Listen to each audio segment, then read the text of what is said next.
acts. I'm Melina.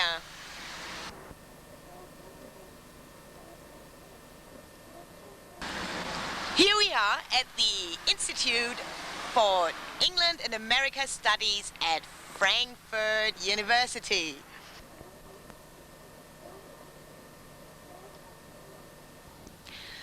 This isn't only a place to study, but a place for art and acting as well.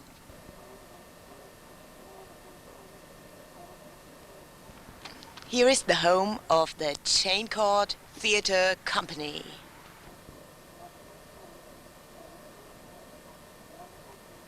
This term we accompany for you, our viewers, the production of Mr. William Shakespeare's Comedy of Errors.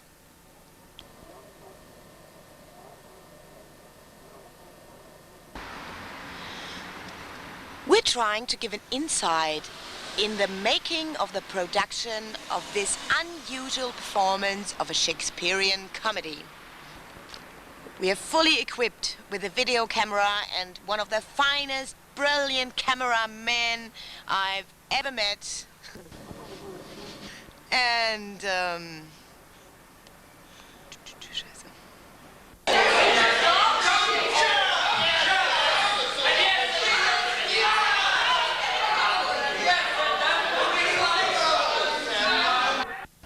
Commercial break. Coca-Cola is the right thing for... Coca-Cola je to nejlepší pro divadelní workshop.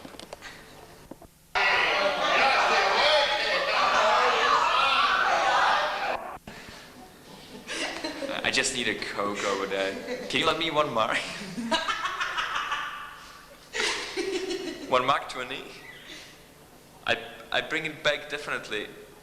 Well, not tomorrow, but probably next week. Is that right? We're going to have a look inside the Hörsaal to have an impression of what they are doing inside.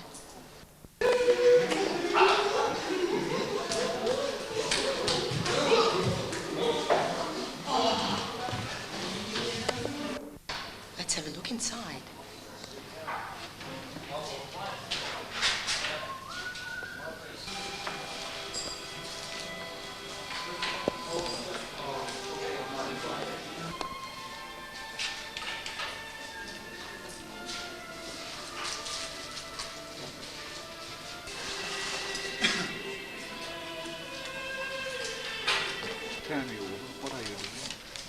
I'm satire and I'm putting together a collage on my character, or I'm trying to attempt to, and sting. Really.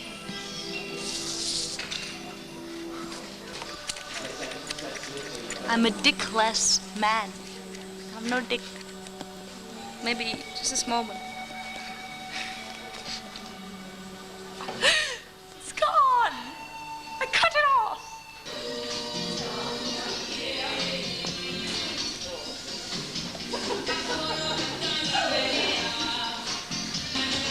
Now, what you see here is a lot of crazy people dancing around like, I don't know what.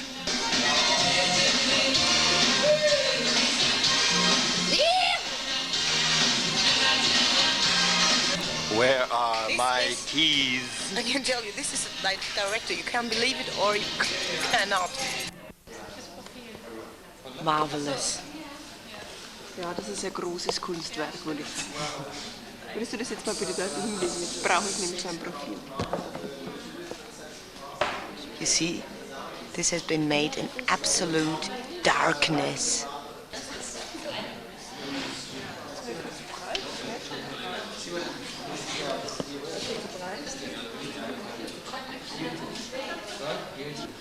Stick that through so we can see. Ah, okay. Okay. Oh, that's not enough, isn't it? We need more. Okay, well, come on over. Hello. We have Michael Chase here. He's a professional mask designer. Michael, can you tell us something about your work? Sure. Well, my work right here is, in a way, it's to facilitate the creation of masks for this play, Shakespeare.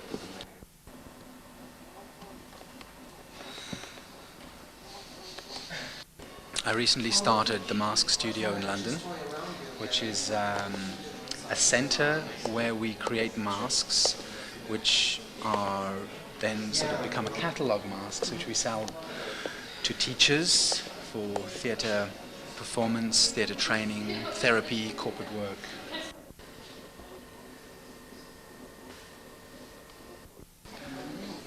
The mask is such an extraordinary thing. It offers the capacity, the possibility to transform. It's psychological, it's social, it's artistic, it's personal. There's so many different areas in which it offers people the space to get to understand something better. And ultimately for me it's about that. It's about process and it's about discovery.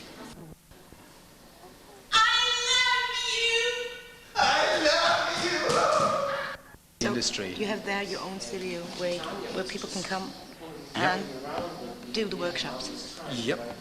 Great. Okay. Yeah. Thanks. You Thank too. you. You're great. You see?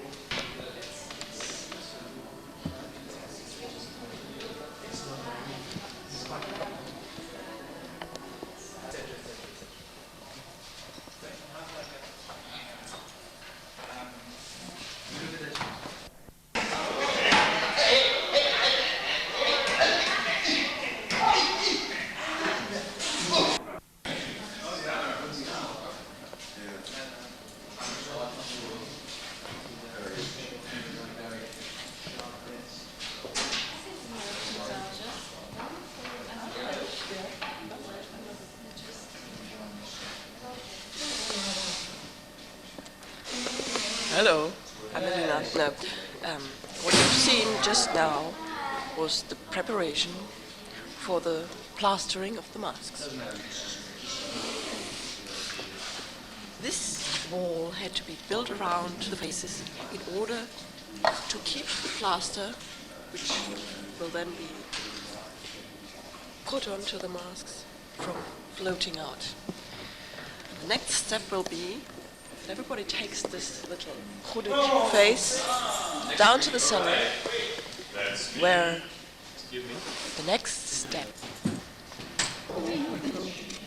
They'll just put a bit of filler in it before we pay for it. The plasticine. Past 4. And I'll just tell you the process. Excuse me.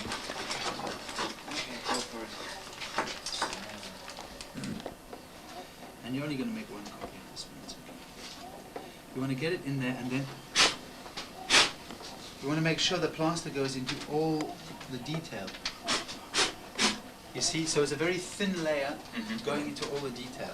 Yeah. The detail also means right on the side, right in the nostril. Yeah, there are some. We didn't get all the bubbles out. Yeah? Yeah, that's fine. Oh, that's fine.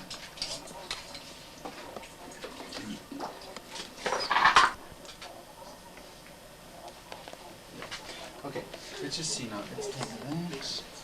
It's like burying a person. It's horrible. Okay.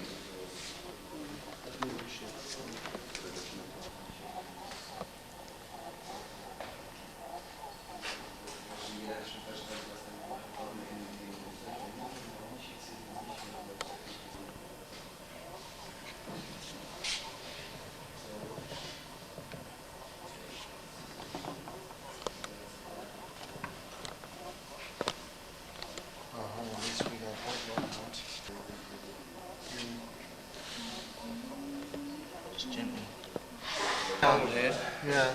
So basically what's going to happen is, to get the nose right out anyway, you're going to have to split the mold. Uh-huh. Nina, how did you like the mask? I like it. Yeah? You're not going to get it out all in.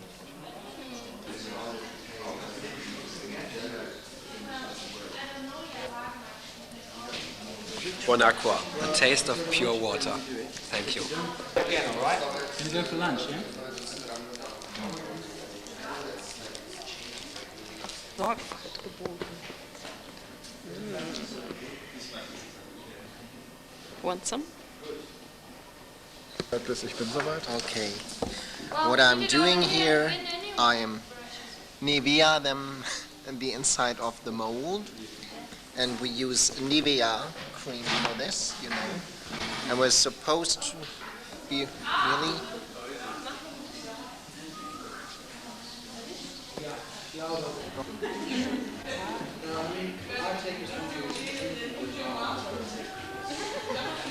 Nivea. It's good for your face.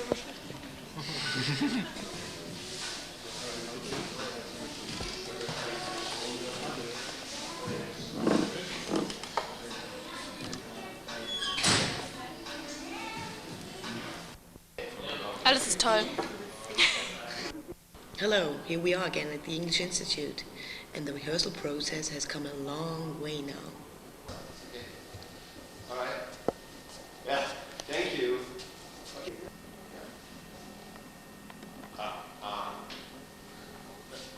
More. There you are. Okay, good. All right.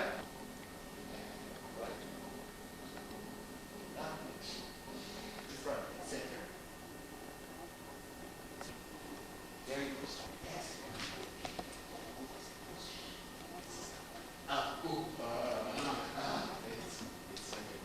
Okay. What are you seeing there? What are you seeing there? You are seeing. Oh yeah, that's it. You are seeing.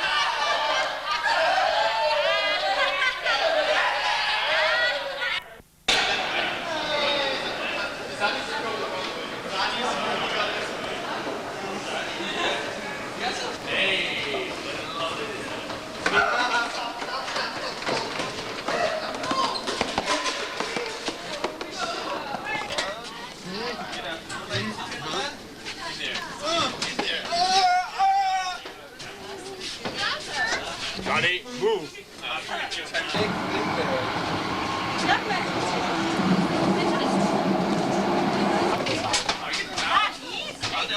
Aussteigen! Oh yeah, I'm being stupid there.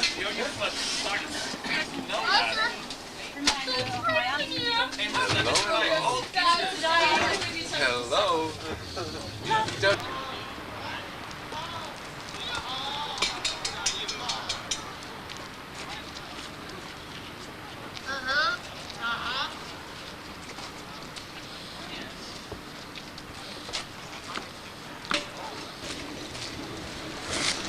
On this cold and unfriendly day, the Chaincourt theater members are gathered here on this place, this is Frankfurt Hauptwache, to prove or test the affection of their masks on strangers on the street.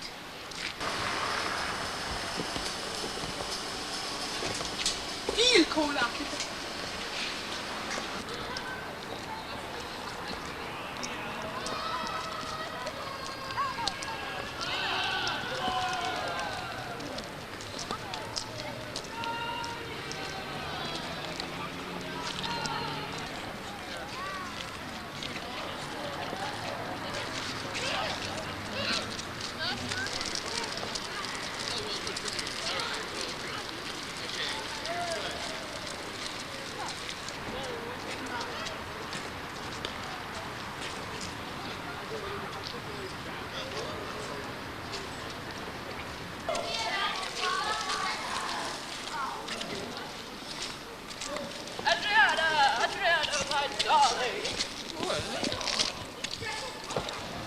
People are totally confused.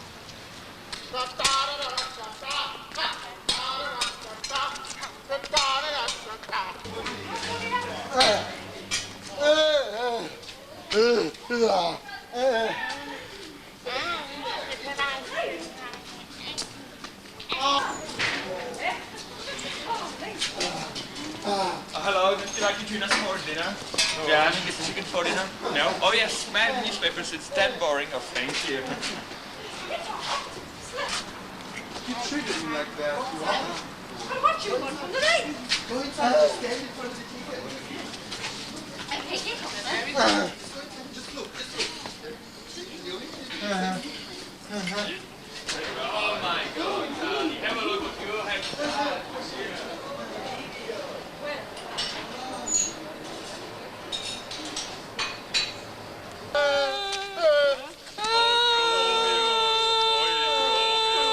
It's not that bad. Come to Mama, Dromio. Oh,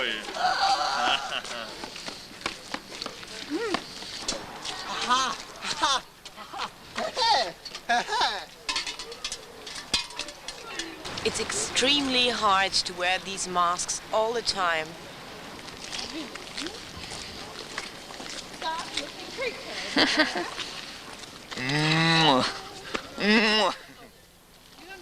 My lady, may I offer you my undivided love and devotion and undying.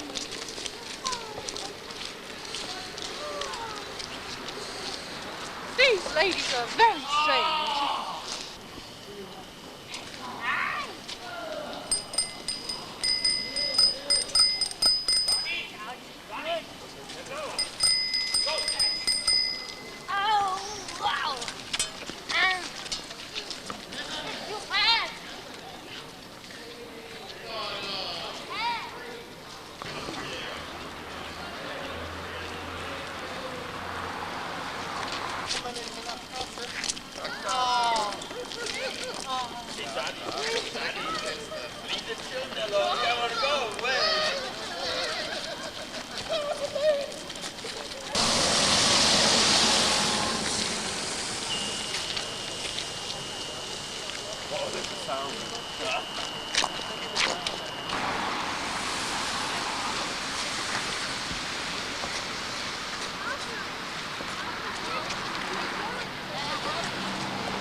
That's bad.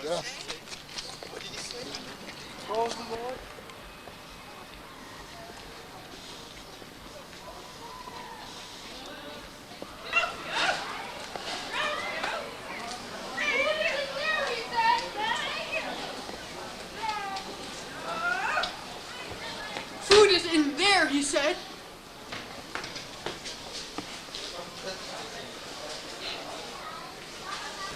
Oh, they're all getting totally crazy.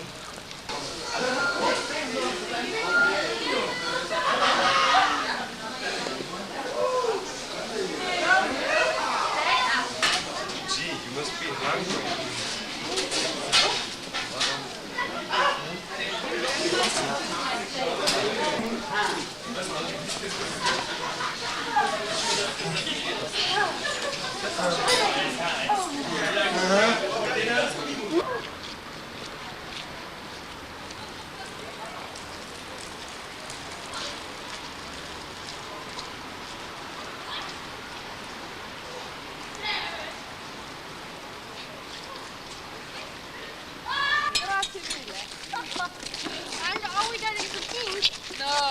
Ha qualche cosa per mangiare per lui?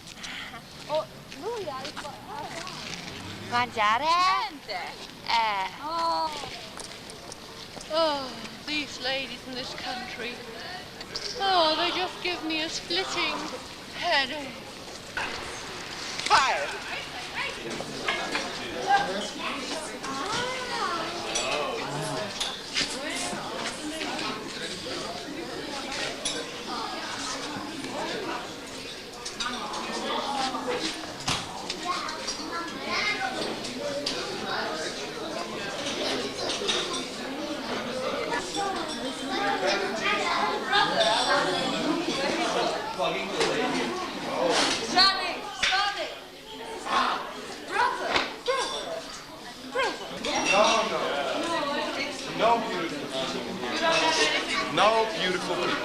No beautiful people in here. Oh, it's fucking cold outside here. Marx and Zani English. Vladimir Zainovich. Lenin. Go down there. Can you go there?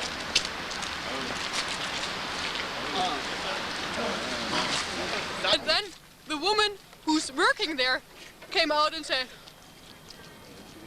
I help you? And I said, yes, I'm so hungry. And she was carrying all these rolls, 5 of them.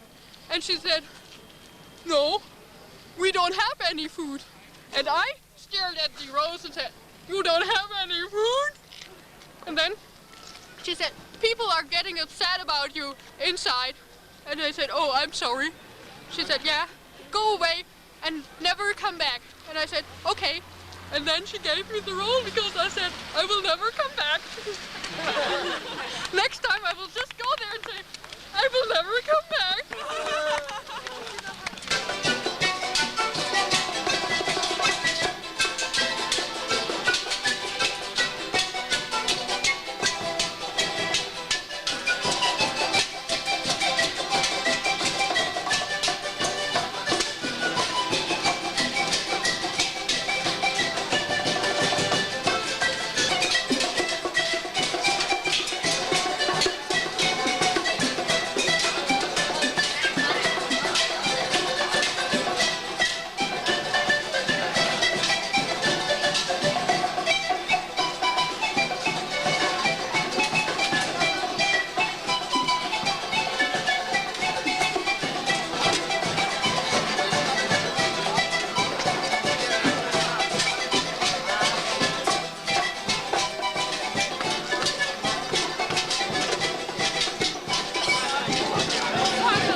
From Paris.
think the reason we keep going is that if you leave, it's like being a card, and as long as our music's still there, people buying the music, then it's okay. If they stop buying our records, so I'll do something else, become a strip artist or something. Here I am again, in the middle of a very hard workshop from Ella Jaroszewicz. We all are exhausted. It's a very hard work. It's a lot of fun.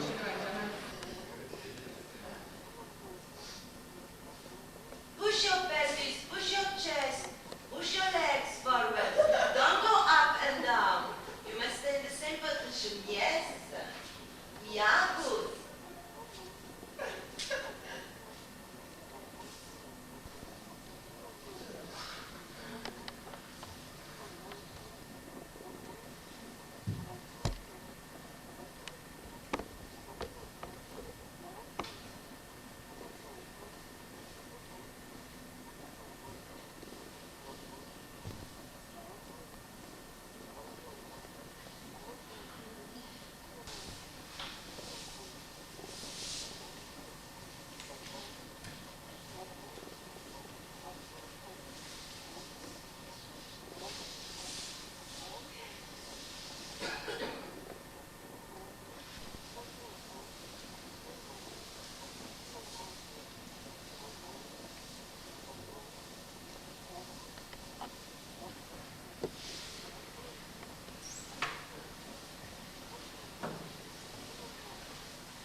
Chest. And now you keep the mass and you go. And again, neck, chest, keep the mass and you go. And what happened? Now chest, yeah, when you push your chest, you must move and after stay.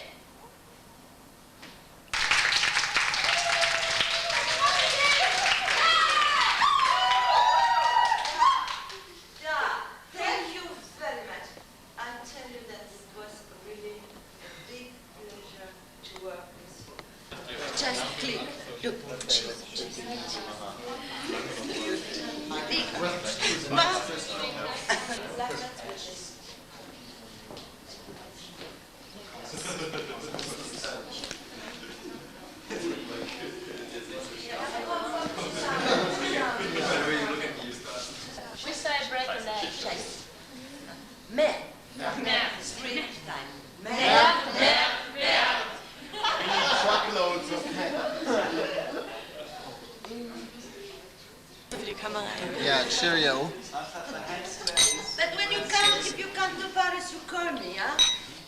Cheers. Gong gong. Gong gong. Gong gong. Next week I'll be in Paris anyway. Whoops. And work hard. Because if you're talented, you must work. And if we're not talented? You are talented. You have to work.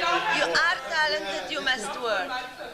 Because the talent is not enough. It's like a long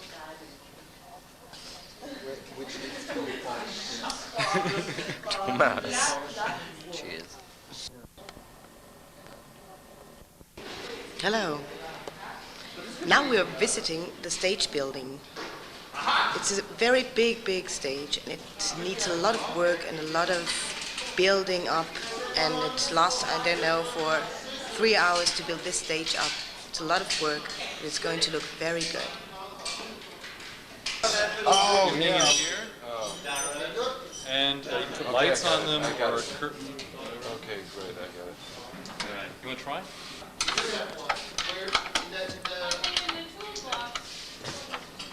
Here you can see the skilled engineer at work. Few people are into the secrets of this scaffolding, but I've been doing this for 12 years now, and so I know like every hand move. See?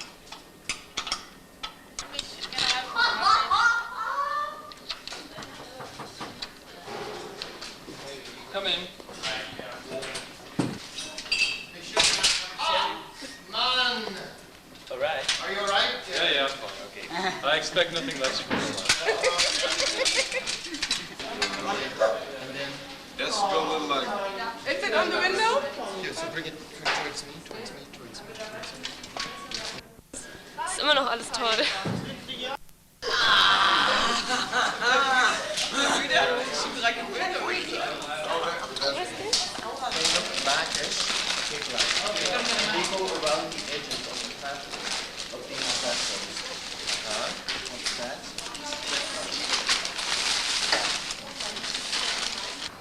There are staff members, I don't know, about 120, 150 staff members carrying around sticks, wooden boxes, stage units. It's incredible. They're the same height. The ones that face the audience the most.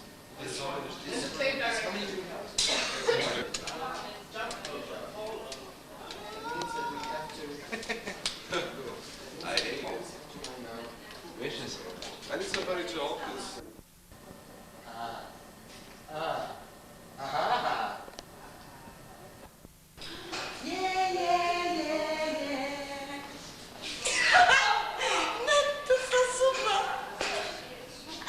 Now watch this. Wie süß, wie jung.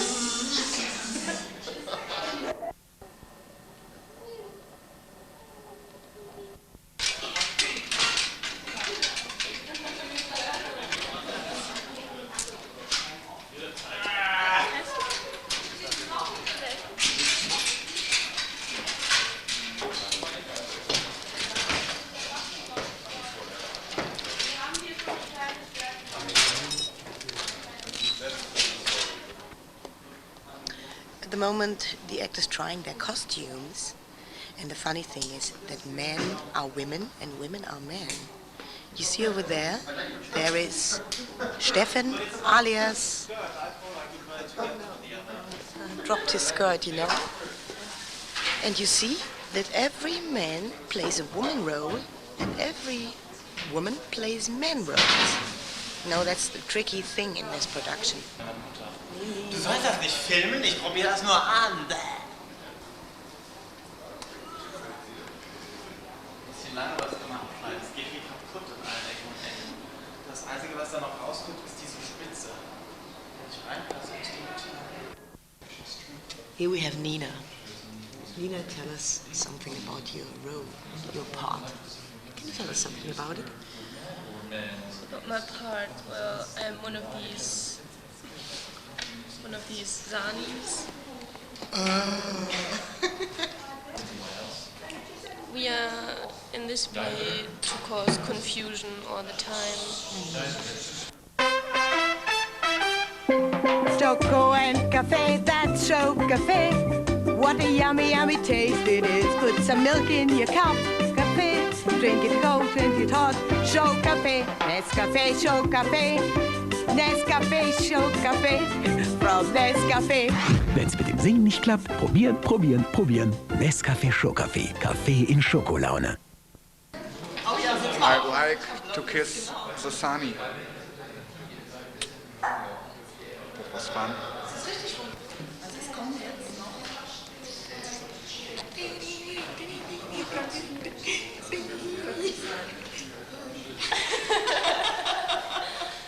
oui, oui, oui, mademoiselle. No, no, no. Wait, wait. Oh, shut up. Don't ruin it.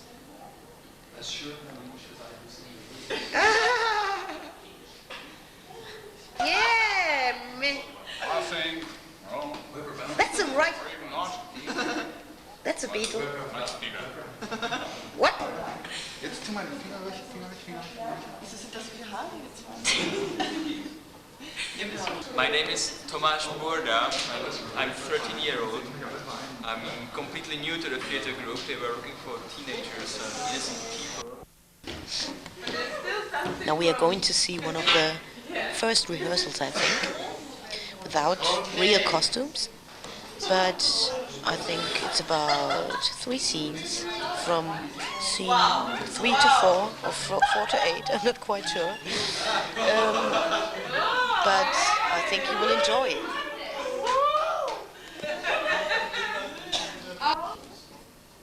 I mean, this set, it's really neat. I mean, Peter and I did work for 2.5 months on the letters back and forth to get. I mean, what we. The basic idea is throw everything on stage that we own. You know? Show people what 4 years of shopping was all about.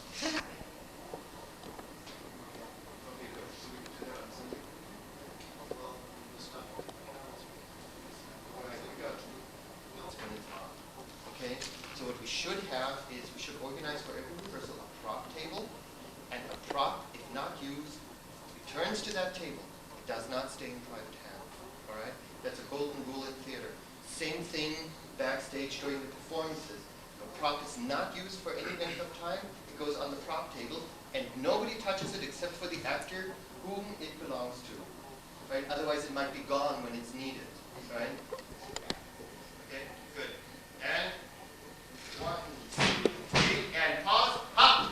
Yeah. Hop. And she grabs. That's, there you go. Good. I think thou art an ass. Ah. Freeze. Okay, now that could have been done better, right? The door. Tuck. No, it's there. So it's tuck, tuck. Yeah, it's door, tuck, tuck, tuck. Try it again. Walk over. Oh. The porter for this time, sir, and my name is Dromio. Okay, freeze. Good. In this position, when she says, when he says Dromio, okay, stand right with your facing front so that I have the 2 Dromios there. Right. You open up and then say da da da da. The porter for this time, sir, and my name is Just, the head and head is important. You're like a totem pole. Yeah, and then you go, react, okay? And my name is Dromio. Oh, yeah, super. All right, stop. That's where you say Dromio. Make sure that the audience sees your tits, right? Before you say anything, right? Okay, keep your head in one space. Keep your head fixed and move your tits.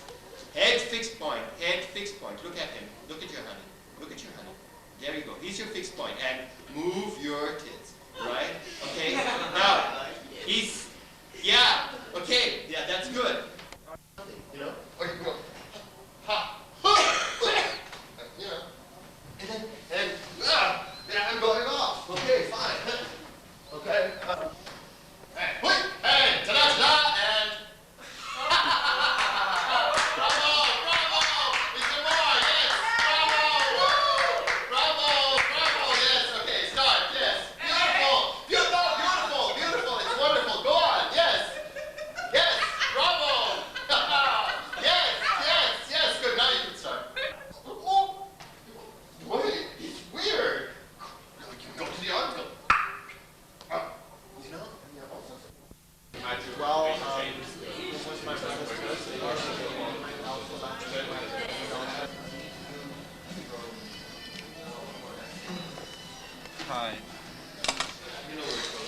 Daylight call is something very boring, very boring.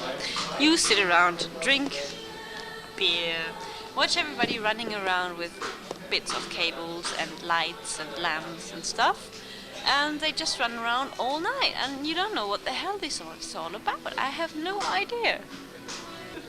lässt du wohl nicht steckern. Was geht denn da? Ja, Astrid. Mehr, Astrid. Mehr, Astrid. Oh, Astrid. Astrid, du bist so toll. You're missing something to complete the sandwich. Okay, good. What's interesting that? Marcus? Yes? Is that where it is? Yeah, but...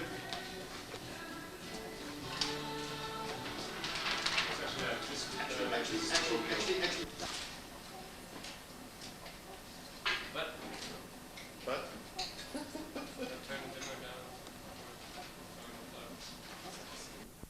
Huh?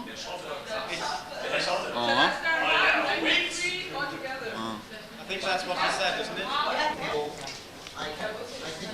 Cancer stick from Gauloise. From Gauloise.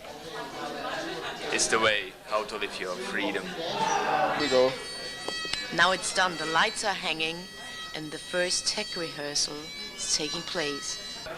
Hi. We want to have a close look at the technical stuff. Wow. Are you the technician?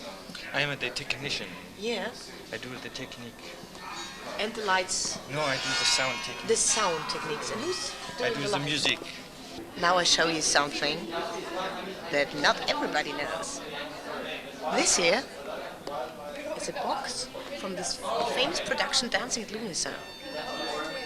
Schon. If you want your hair, you're going to have to get it. If you want to... See this kind of things? These things are used for changing the lights into different colors. For example, blue, red, and in this case, yellow. Not know my voice. O time's extremity has thou so cracked and splitted my poor tongue. In 7 short years, that here my only son knows not my feeble key of untuned cares. Okay, Dromio and Antipholus come singing... So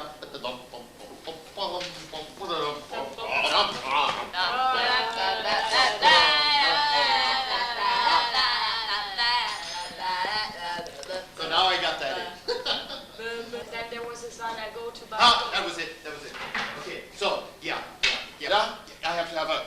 Right, I'll do it. Hey, but stop, there is the goldsmith. And that's the goldsmith. Yeah. No, you have to refocus. It's like a, I don't know, maybe turn up. Yeah, we move Angelo. Peter's got money for you. Oh. You've got to take his money. Oh. I thought I just put this in my... The enormous stage is planned and designed with a lot of care and creativity.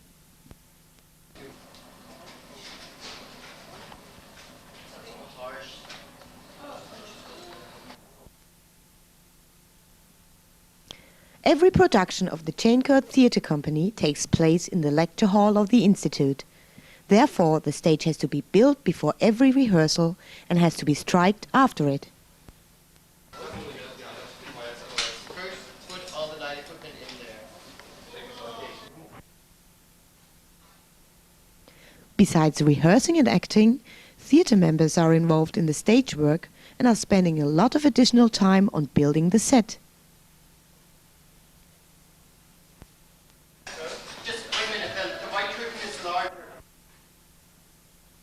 During the rehearsal process and for the 8 shows, the lecture hall changes into a theatre.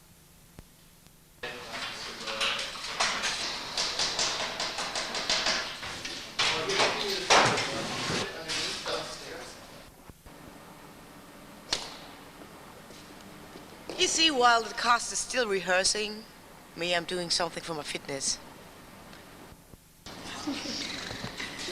Well, what shall I say?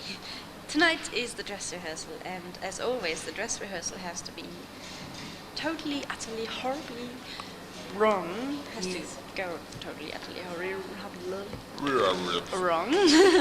Martina, Yes. Are you nervous? Like hell. Let me ask you some questions. Some questions. Yes. But I think you've got a new pullover, isn't that right? I'm not giving any comment to the political situation in this country. I'm completely quiet and tranquil and... Yeah, maybe this is because you had a very small part.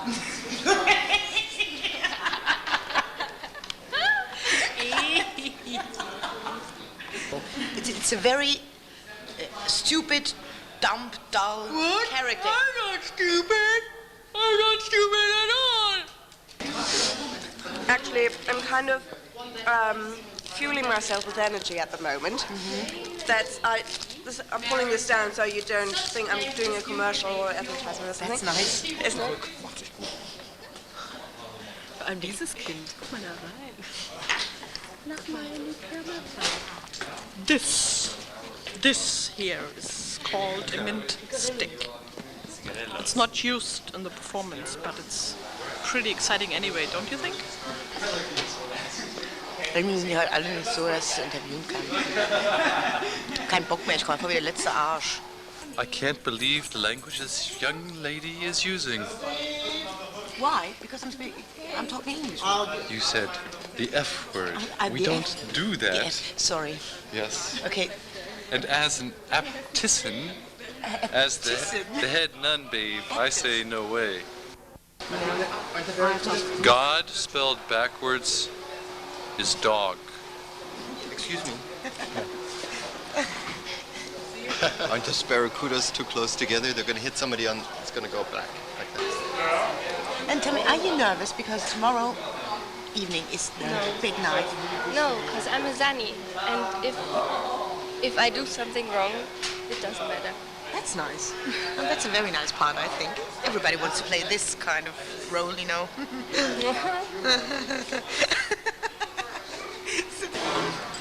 Oh, look, Michaela is carrying a stick. I realized that all my life I wanted to be a mole. I never wanted to be anything else.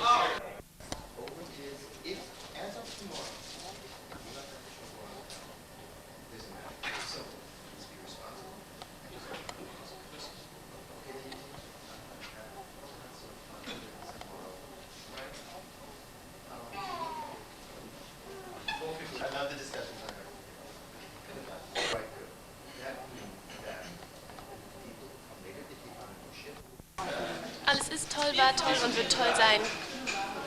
Ah, she's in interview. Oh, don't be ridiculous. Yes. I want to ask Steffen some questions about his eating habits during this production.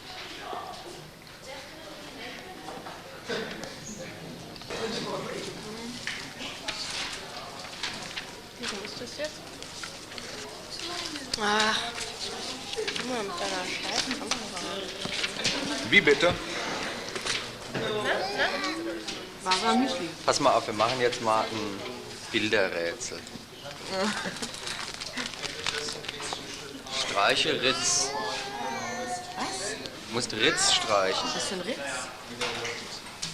Ja, stell dir vor, du musst Ritz streichen. Aber da steht doch gar nicht Ritz. Hier steht doch Ritz. Ach so. Gell? Wahrsager. Hi. Me, not bad, not nervous. I've nearly no responsibility in this place, so I'm quite relaxed. I don't have to speak on, so should be quite easy. How are you feeling? I'm fine, thank you. More precisely. Just fine. Scratchy. I've got a throat problem. He's getting very sick. nervous, you know. I'm getting sick. I'm like, see me? I'm like this. But it's okay. I'll make it. He's very stressed. Nobody has to read my lines for me. I'll be right. I promise. I'll make it. Oh my God. No darts. No darts. Bürgerkrankenhaus. Hilfe. Hilfe. Look at. Oh God. You know what you do? That was very shocking, you know.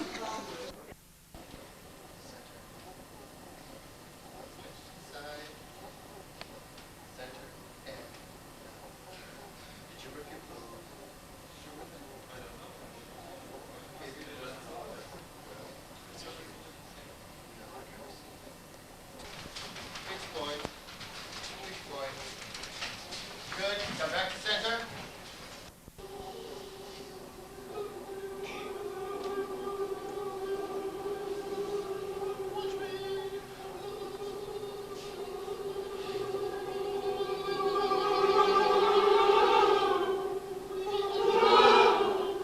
Are you breathing?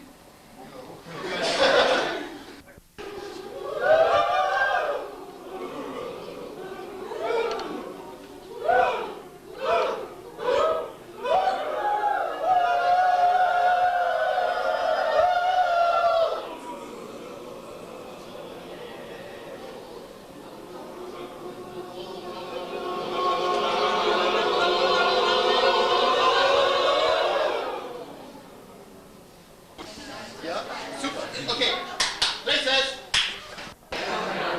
Hello. This is the great evening tonight. It's premiere night.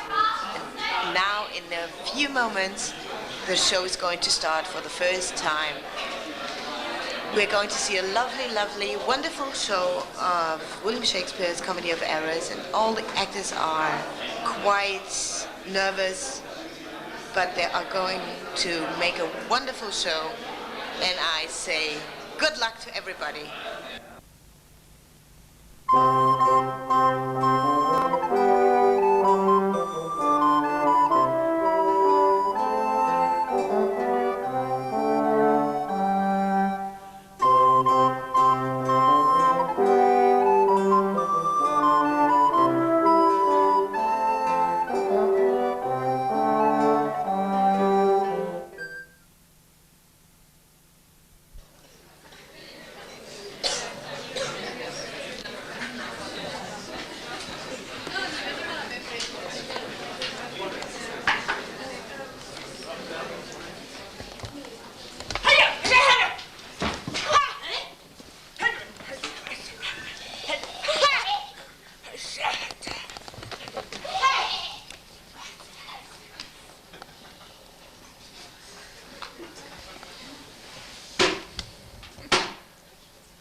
the doom of death, end woes as all.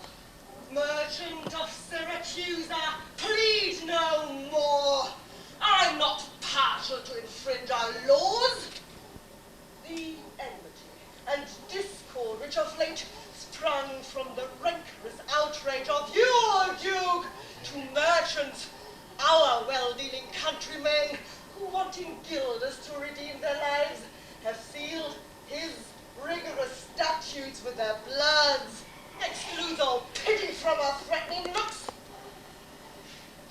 For since the mortal and intestine jars twixt thy seditious countrymen and us, it hath in solemn synods been decreed, both by the Syracusans and ourselves, to admit no traffic to our adverse towns. Nay, more. If any born at Ephesus be seen at Syracusan marts and fairs, again, if any Syracusan born comes to the Bay of Ephesus, he dies. His goods confiscate to the Duke's dispose, unless 1,000 marks be levied to quit the penalty and to ransom him. Thy substance, valued at the highest rate, cannot amount to 100 marks. Therefore, by law, thou art condemned to die. Yet, this my comfort, when your words are done, my woes end likewise with the evening sun. Well, Syracusan, say in brief the cause why thou departest from thy native home, and for what cause thou camest to Ephesus. A heavier task could not have been imposed than I to speak my griefs unspeakable. Yet, that the world may witness that my end was wrought by nature, not by thine offense, I'll utter what my sorrow gives me leave. In Syracuse was I born and wed unto a woman, happy but for me and by me, had not our hap been bad. With her I lived in joy. Our wealth increased by prosperous voyages I often made to Epidamnum, till my factor's death and the great care of goods at random left drew me from kind embracements of my spouse, from whom my absence was not 6 months old, before herself, almost at fainting, under the pleasing punishment that women bear, had made provision for her following, and soon and safe arrived where I was. There had she not been long, but she became a joyful mother of 2 goodly sons, and, which was strange, the one, so like the other, as could not be distinguished but by names. That very hour, and in the self-same inn, a mean woman was delivered of such a burden, maid twins both alike. Those, for their parents were exceeding poor, I bought and brought up to attend my sons. My wife, not meanly proud of 2 such boys, made daily motions for our home return. Unwilling I agreed at last. Too soon we came aboard. A league from Epidamnum had we sailed, before the always wind-obeying deep gave any tragic instance of our harm. But longer did we not retain much hope, for what obscured light the heavens did grant, did but convey unto our fearful minds a doubtful warrant of immediate death, which, though myself would gladly have embraced, yet the incessant weepings of my wife, weeping before, for what she saw must come, and piteous plainings of the pretty babes that mourned for fashion, ignorant what to fear, forced me to seek the names of them at me. And this it was, for other means was none. The sailors sought for safety by our boat, and left the ship then sinking ripe to us. My wife, more careful for the latter born, had fastened him unto a small spare mast, such as seafaring men provide for storms. To him, one of the other twins was bound, whilst I had been like heedful of the other. The children thus disposed, my wife and I, fixing our eyes on whom our care was fixed, fastened ourselves at either end the mast, and floating straight, obedient to the stream, were carried towards Corinth as we thought. At length, the sun, gazing upon the earth, dispersed those vapors that offended us, and by the benefit of his wished light, the seas waxed calm, and we discovered 2 ships from far, making amain to us. Corinth that, of Epidaurus this. But, ere they came, oh, let me say no more, gather the sequel that went before. Hey! Forward, old man! Do not break off so, for we may pity, though not pardon thee. Oh, had the gods done so, I had not now worthily turned them merciless to us. For, ere the ships could meet, by twice 5 leagues, we were encountered by a mighty rock, which being violently borne upon, our helpful ship was splitted in the midst. Ha! So, that in this unjust divorce of us, fortune had left to both of us alike what to delight in, what to sorrow for. Her part, poor soul, seeming as burdened with lesser weight, but not with lesser woe, was carried with more speed before the wind. And in our sight, they 3 were taken up by fishermen of Corinth as we thought.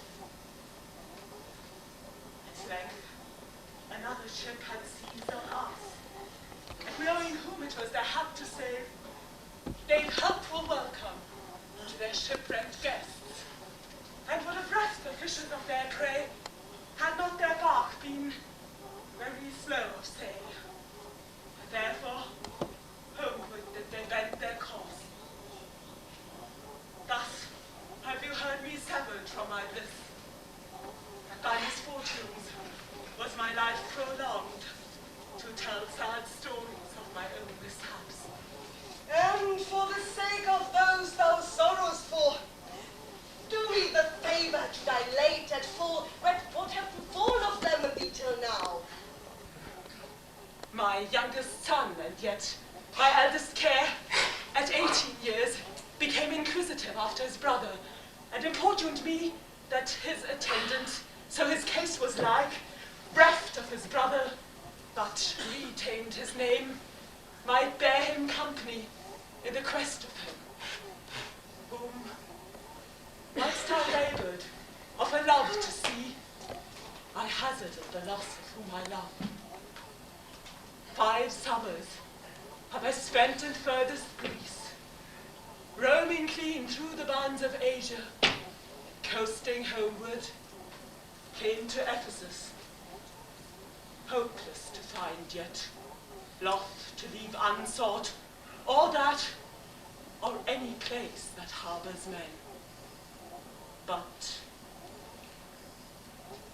here must end the story of my life, and happy were I in my timely death, could all my travels warrant me they live. Hapless Aegean, whom the fates have marked to bear the extremity of dire mishap. Now trust me, were it not against our laws, against my crown, my oath, my dignity.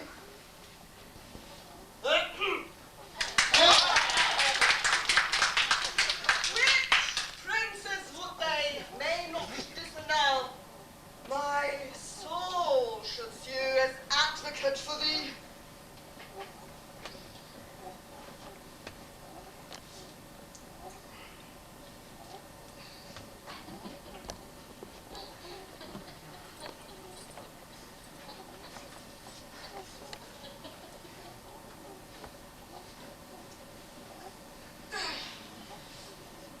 That though thou art adjudged to the death, and passed sentence may not be recalled, but for our honour's great disparagement, yet I will favour thee in what I can.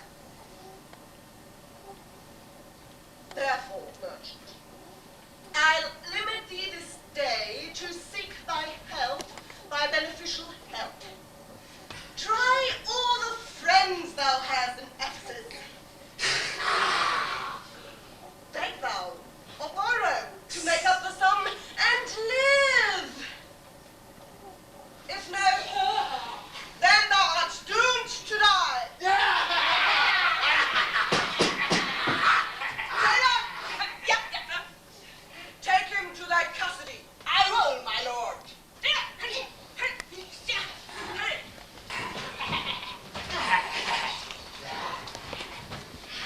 Hopeless and helpless doth he deem wend, but to procrastinate his lifeless end.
Appidamnum, lest that your goods too soon be confiscated.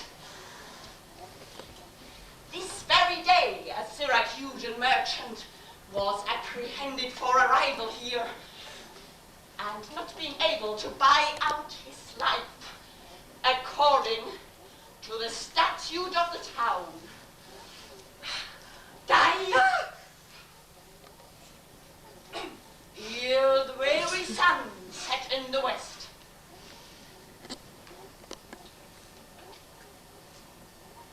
There is your money that I had to keep. Ha! My gold. Go.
Benefit. I crave your pardon, sir. Soon, at 5 o'clock, I'll meet with you upon the march, and afterward consort you till bedtime. My present business calls me from you now. Farewell till then. I will go lose myself and wander up and down to view the city.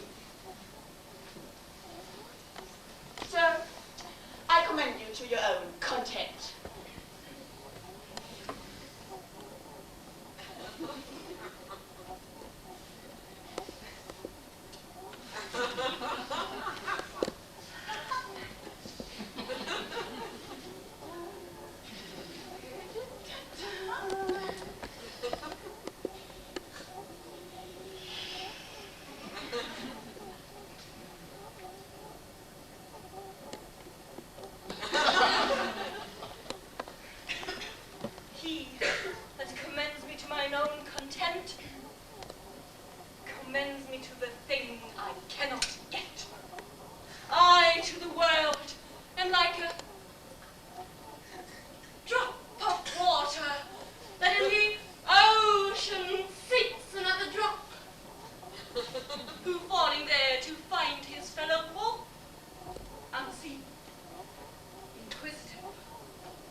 Because you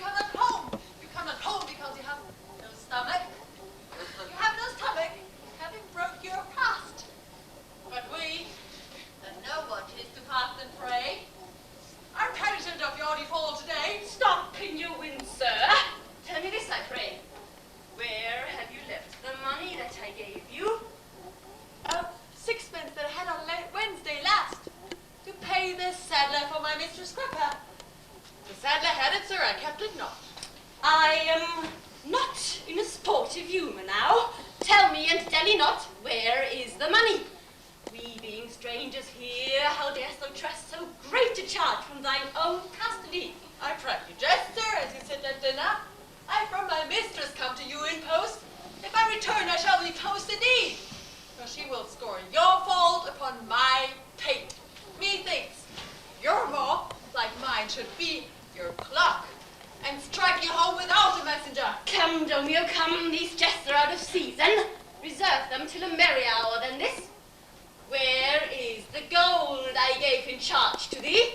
To me, sir? Why, you gave no gold to me. Come on, sir knave, have done your foolishness, and tell me how thou hast disposed thy charge. My charge was but to fetch you from the mart home to your house, the Phoenix, sir, to dinner. My mistress and her sister stay for you. Now, as I am a Christian, answer me, in what safe place thou hast bestowed my money, or I shall break that merry sconce of yours that stands on tracks when I am undisposed. Where is the 1,000 marks thou hast of me? I have some marks of you upon my pate, some of my mistress marks upon my shoulders, but not 1,000 marks between you both. If I should pay your worship those again, perchance you would not take them patiently. Thy mistress marks? What mistress life hast thou? Your worship's wife, my mistress of the Phoenix. She that does fast till you come home to dinner, and prays that you will hie you home to dinner. What? Wouldst thou flout me thus unto the teeth being forbid? There! Take thou that! Ha! And that! Ha! And that! Ha! What mean you, sir, by this? Ha! I pray you hold your hand, now you will not your ha! Take my heel. Ha! Upon my life, by some device or other, the villains overwrought of all my money.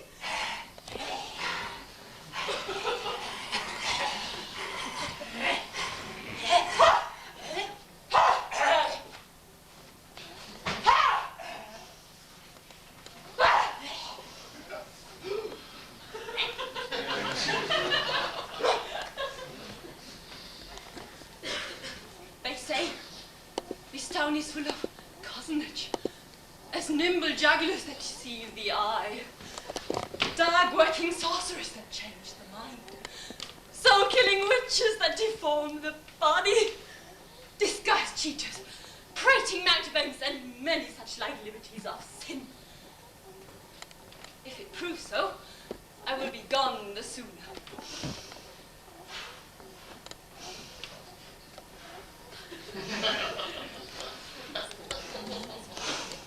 Unto the centaur to go seek this slave. I greatly fear my money is not safe.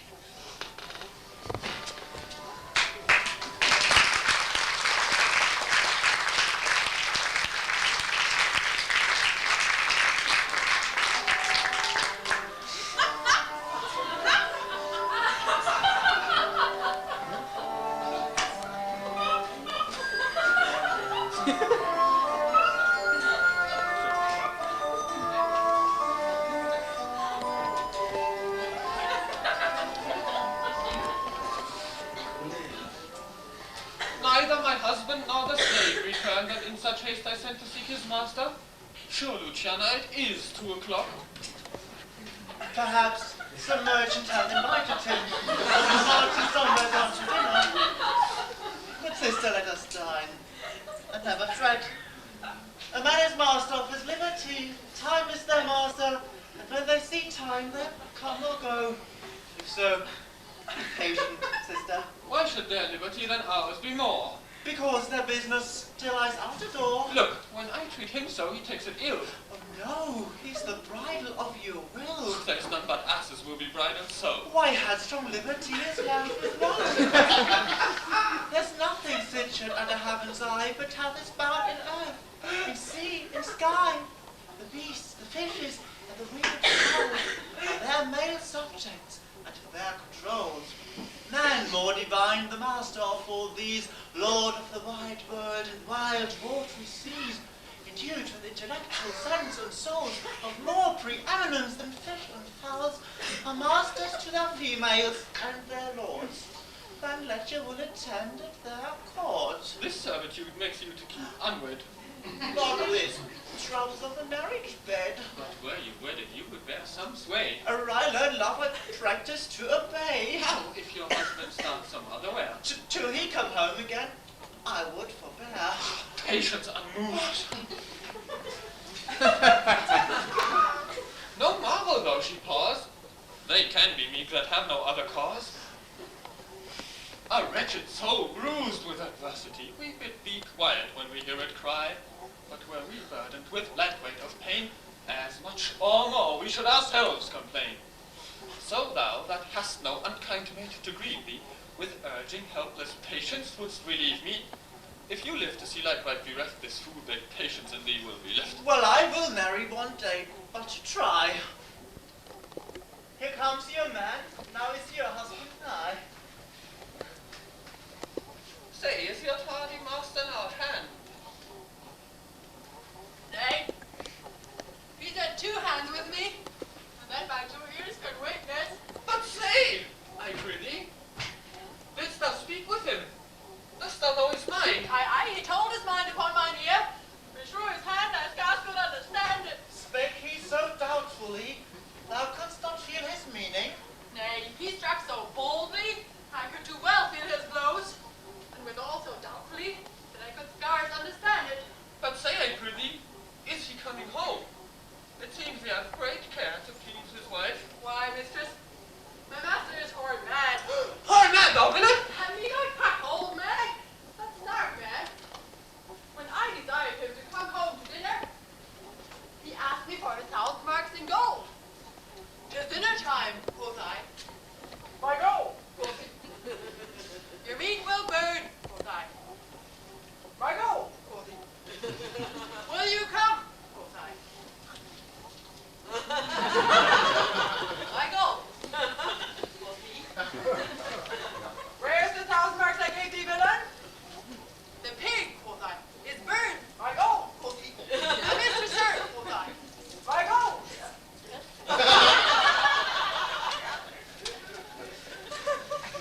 I know not thy mistress. Out on thy mistress. Hang up thy mistress. Quoth you? Quoth my master. I know. Quoth he. No house, no wife, no mistress. So that my errand due unto my son, I thank him. I bear home upon my shoulders. For in conclusion, he did beat me there. Go back, slave, and fetch him home. Go back and meet the beaten home. For God's sake, send some other messenger. Or I will break thy painted cross. And he will bless that cross with other beating.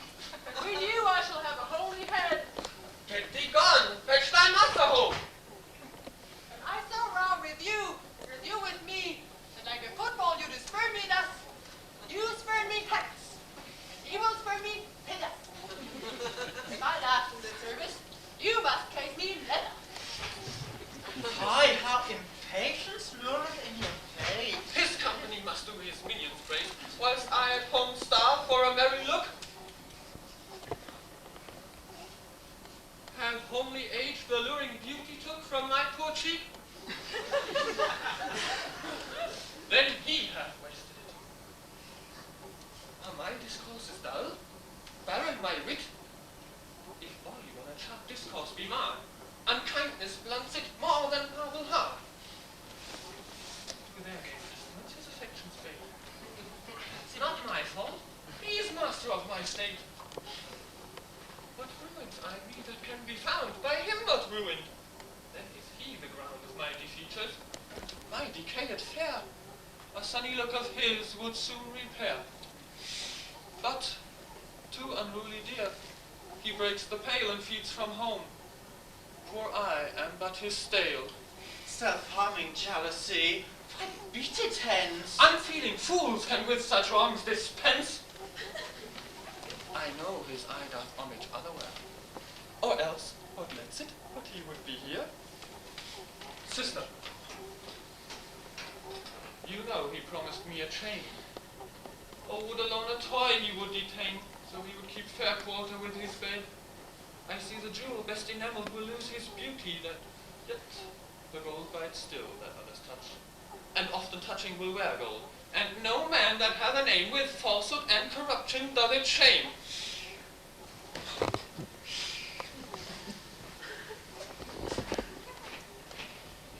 Since that my beauty cannot please his eye, I'll weep what's left away, and weeping die. How many fond fools serve mad jealousy?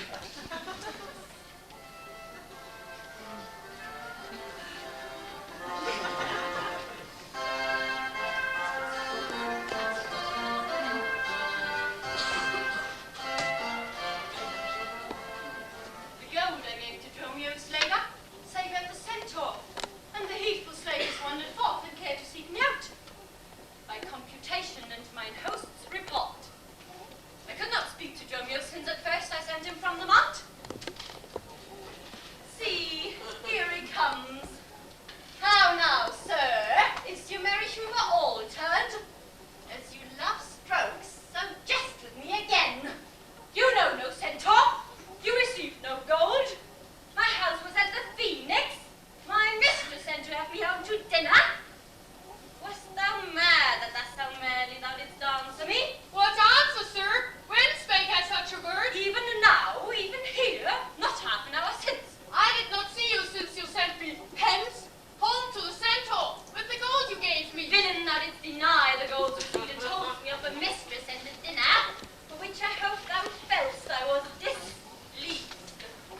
Ha! I am glad to see you in this merry vein. What means this jest, I pray you, master, tell me? Yea. Wilt thou flout and jeer me in the tea? Thinkst thou I jest? Take thou that?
So choleric. By what rule, sir? Marry, sir, by rule as plain plain as the blade bowl paid of Father Time himself. Let's hear it. There's no time for a man to recover his hair that grows bald by nature. So, who waltzes yonder?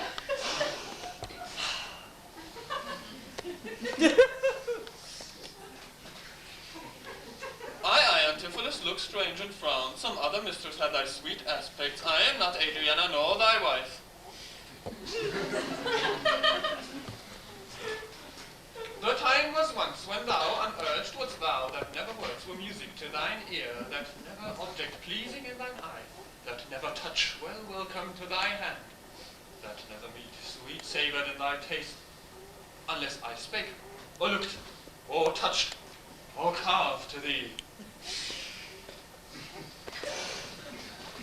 How comes it now, my husband? Oh, how comes it that thou art then estranged from thyself?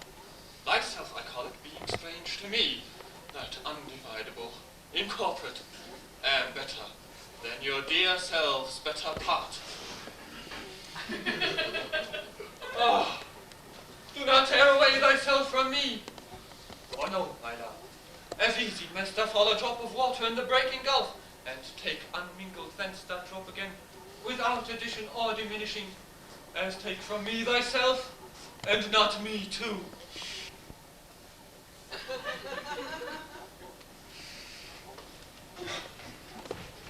How dearly would it touch thee to the quick, shouldst thou but hear I were thy centress, that this body, consecrate to thee, by ruffian lust to be contaminate?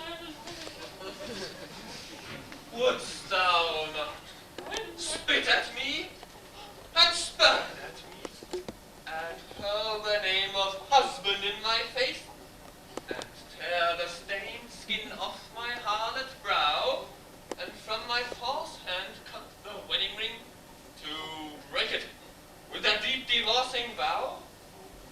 I know thou canst, therefore see thou do it. I am possessed with an adulterate blot. My blood is mingled with the crime of lust. For if we two be one, and thou play false, I do digest the poison of thy flesh, being struck by thy contagion.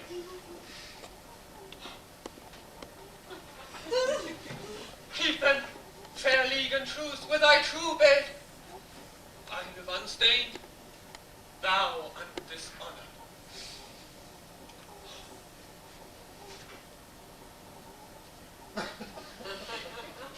Plead you to me, fair dame? I know you not. In Ephesus I'm but 2 hours old, as strange unto your town as to your talk. Who every which by all my word reads kenned, one switch and all one word to understand. My brother, how the word has changed with you. When were you wont to use my sister thus? She sent for you by Dromio. Wont to By Dromio? By me? By thee? No! No! And this thou didst return from him, that he did. Denied my house for his, me for his wife. Didst thou confess, sir? And this gentleman, what is the cause and drift of your compact? I, sir, I never saw her till this time. Villain, thou lies, for even her very words did thou deliver to me on the mount. I never spake with her in all my life. How can she thus then call us by our names? Unless it be by inspiration. How ill it agrees with your gravity to counterfeit thus grossly with your slave, abetting him to thwart me in my mood. Be it my wrong, you are from me exempt, but wrong not that wrong with a more content. Come, I will fasten on this sleeve of thine. Thou art an elm, my husband, I a vine, whose weakness, married to thy stronger strength, makes me with thy strength to communicate.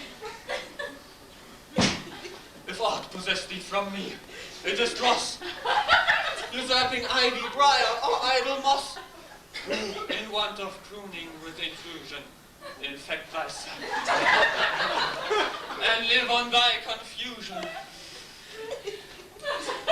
To me she speaks. She moves me for her theme. What? Was I married to her in my dream? Or sleep I now and think I hear all this? What arrow strikes her eyes and ears amiss? Until I know this sure uncertainty, I'll entertain the offered fancy. Dromio, go with the servants Frankfurt dinner. Oh, for my beads, and cross me for a sinner. This is the fairy land, or spite on spice. We talk with goblins, elves and sprites. If we obey them not, they will ensue. They suck our breath, our pincers black and blue. What rights thou not? Dromio, thou knave, thou drone, thou Out! I am transformed, master. Am I not? I think thou art in mind, and so am I. No, both, in mind and in my shape. Thou hast thine own form. No, I am an ape. If thou art claimed to aught, 'tis to an ass. Oh! 'Tis true. She rides me and I long for crass. 'Tis so. I am an ass. Else it could never be, but I should know her as well as she knows me. Come. No longer will I be a fool to put the finger in the eye and weep. Whilst man and master laughs my woes to scorn. Come, sir, to dinner. Romeo, keep the gate. I'll dine upstairs with you today, husband, and shrive you of 1,000 idle pranks.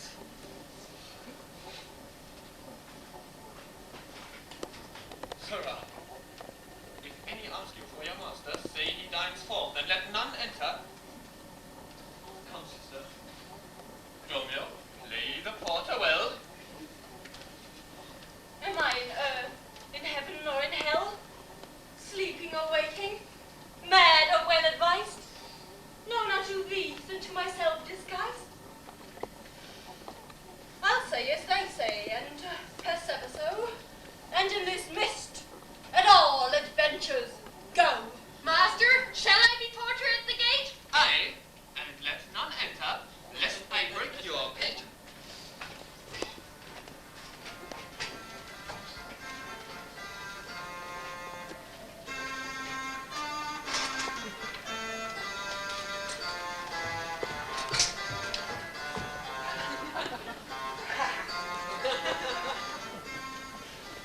Good, Signor Angelo.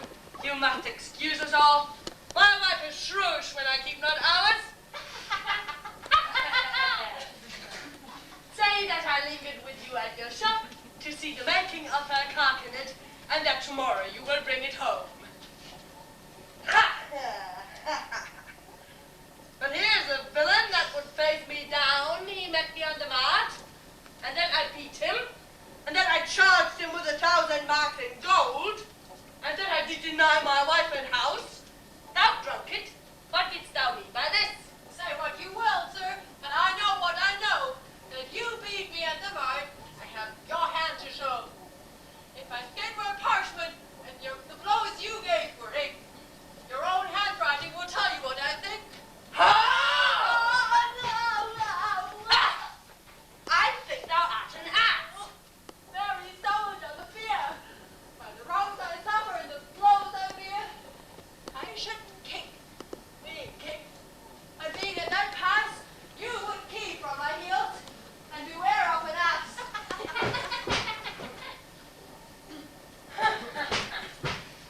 You're sad, Signor Balthazar. Pray God our cheer may answer my goodwill, and your good welcome here. I hold your natives cheap, sir. And you're welcome, dear. Oh, Signor Balthazar, either at flesh or fish, one table full of welcome makes scarce one dainty common, sir. That every turn affords. Aye, and welcome or common wants nothing but words. Small cheer and great welcome make a merry feast. I to a niggardly host and a more sparing guest. But though my gates be mean, take them in good hard. But a chair may you have, but not with better hard.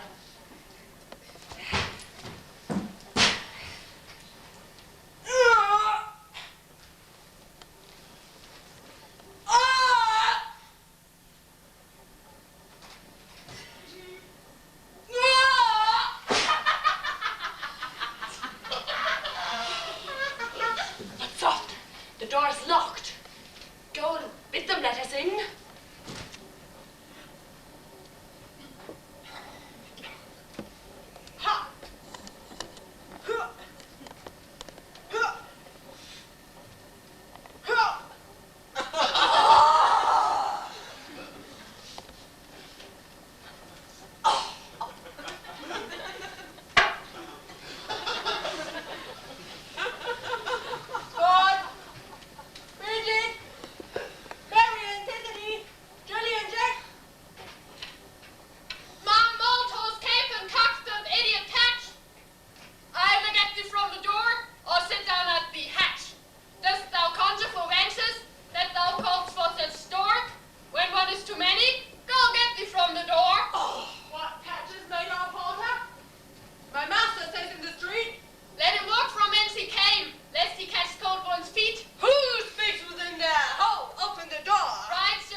conscience. Sir, oh, let it not be so. Herein you are against your reputation, and draw within the compass of suspect the unviolated honor of your wife. Was this your long experience of your wife's wisdom, her sober virtue, years and modesty, beyond her part some cause to you unknown? And doubt not, sir, but she will well excuse why at this time the doors are made against you. Oh! Oh! Be ruled by me. Patience.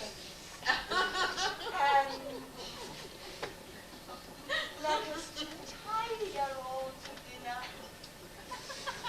And about evening, come yourself alone to know the reason of this strange restraint. Oh! In my strong hand, you offer to break in. Now, in this staring passage of the dead, a vulgar comment will be made of it, and that once opposed by the common rout against your yet ungalled estimation, that may with foul intrusion enter in and dwell upon your grave when you are dead. For slender lives upon succession, forever housed, where it gets possession. You have prevailed. I will depart in quiet, and to despite of mirth, mean to be merry. I know a wench of excellent discourse, pretty and witty, wild, and yet too gentle. There will be thine. This woman that I mean, my wife, but I protest without desert, hath oftentimes upbraided me withal. To her we went to dinner. Go thou and fetch the chain by this I note is made, and bring it to the Poppentine, for there's the house. That chain will I bestow, and be it for nothing but to spite my wife upon my hostess there. Good sir, make haste. Since my own doors refuse to entertain me, I'll knock elsewhere to see if they'll disdain me. I'll meet you at the place of our head. Do so. This jest shall cost me some expense. Ha! Ha ha ha!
And may it be, but you have quite forgot a husband's office. Shall Antipholus, even in the spring of love, thy love springs rot? Shall love in building grow so ruinous? If you did wed my sister for her wealth, then for her wealth's sake use her more kindness, or if you like elsewhere, do it by stealth. Muffle your false laugh with subtle brightness, and not my sister read it in your eye.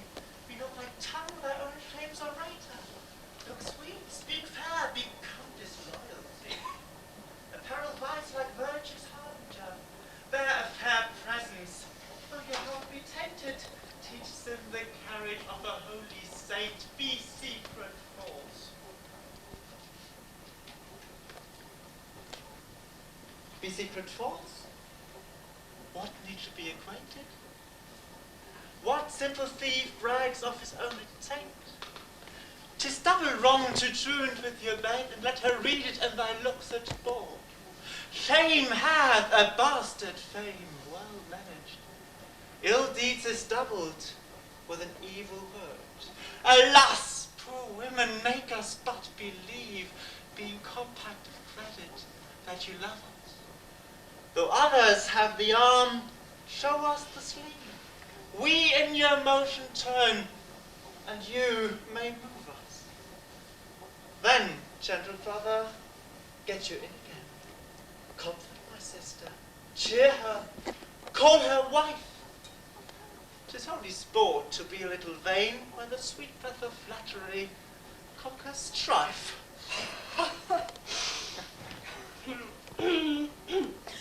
Sweet mistress, what your name is else I know not, nor by what wonder you do hit of mine. Less in your knowledge and your grace you show not than our earth wonder, more than earth divine. Oh, teach me, dear creature, how to think and speak. Lay open to my earthy gross conceit, smothered in arrows, feeble, shallow, weak, the folded meaning of your words' deceit. Against my soul's pure truth, why labor you to make it wander in an unknown field? Are you a god? Would you create me new? Transform me then into your power I'll yield. But if that I am I, then well I know your weeping sister is no wife of mine, nor to her bed no homage do I owe. Far more to you do I decline. Oh, train me not, sweet mermaid, with thy note, to drown me in thy sister's flood of tears. Sing silent for thyself, and I will dote. Spread o'er the silver waves thy golden hairs, and as a bed I'll take thee and there lie. And in that glorious supposition think, he gains by death that has such means to die. Let love, being light, be drowned if she sink. What? Are you mad that you do reason so? Not mad, but mated. How, I do not know. Is a thought that springeth from your eye. For gazing on your beams, fair sun, being by. Gaze where you should, and that will clear your sight. As good to wing, sweet love, as a look on night. Why call you me love? Call my sister so. Thy sister, sister. That's my sister. No! It is thyself, mine own self's better part, mine eye's clear eye, my dear heart's dearer heart, my food, my fortune, and my sweet hope's aim, my soul, earth, heaven, and my heaven's claim. All this my sister is, or else should be. Call thyself sister sweet, for I am thee, thee will I love, and with thee lead my life. Thou hast no husband yet, nor I no wife. Give me thy hand. Oh, soft sir, hold you still. I'll fetch my sister to get her. Go to her. Oh. Oh. Oh. Oh. Oh.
but her face, nothing like so clean cut.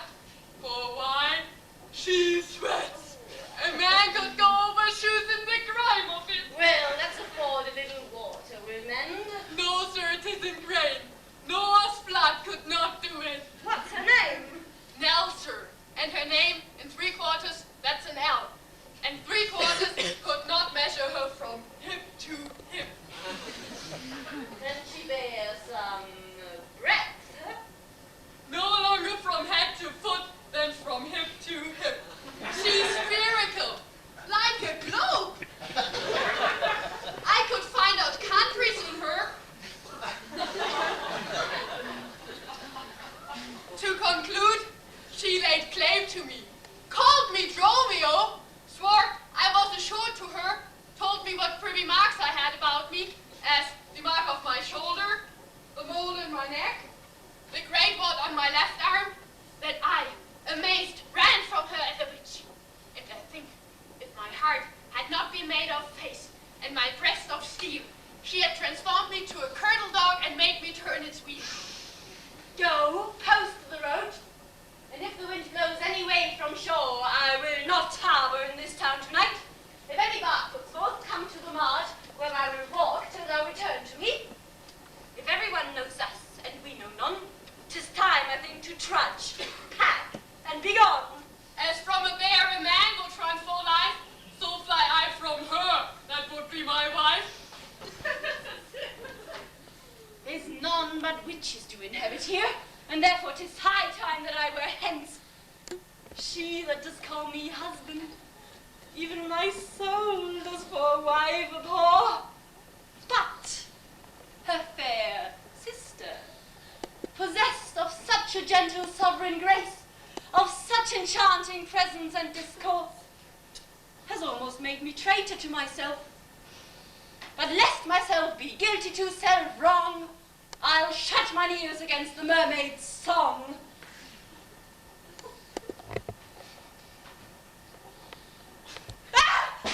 Master Antipholus. Aye, that's my name. I know it well, sir. Lo, here's the chain. I thought to have tenured the porpentine. The chain unfinished made me stay thus long. What is your will that I shall do with this? What please yourself, sir? I have made it for you. Made it for me, sir? I bespoke it not. Not once, not twice, but 20 times you have. Go home with it and please your wife withal.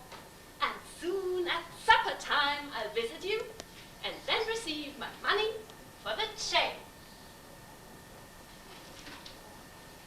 I pray you, sir, receive the money now, for fear you ne'er see chain, nor money more.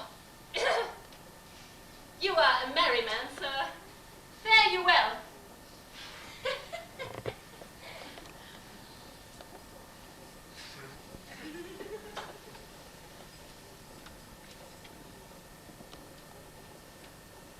What I shall think of this, I cannot tell. But this I think, there's no man is so vain that would refuse so fair an offered chain. I see a man here needs not lift by shifts, when in the streets he meets such golden gifts. I to the march, and therefore Dromio stay. If any ship puts forth, then straight away.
satisfaction.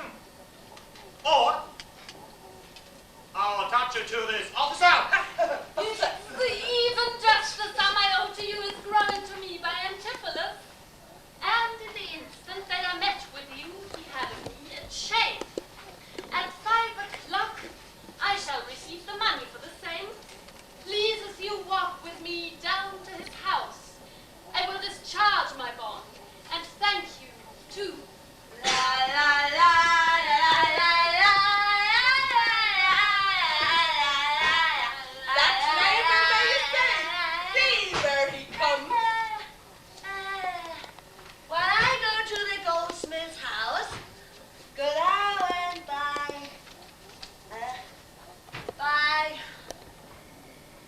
a rope's end.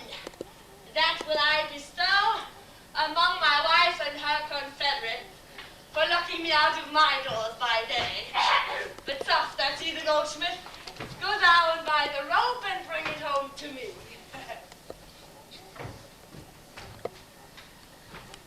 Oh, Dromio.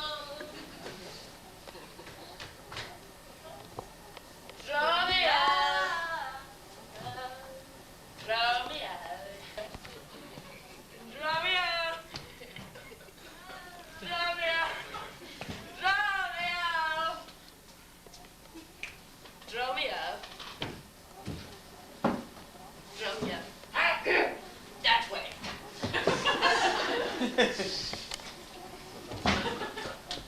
A man as well help up that trusts to you.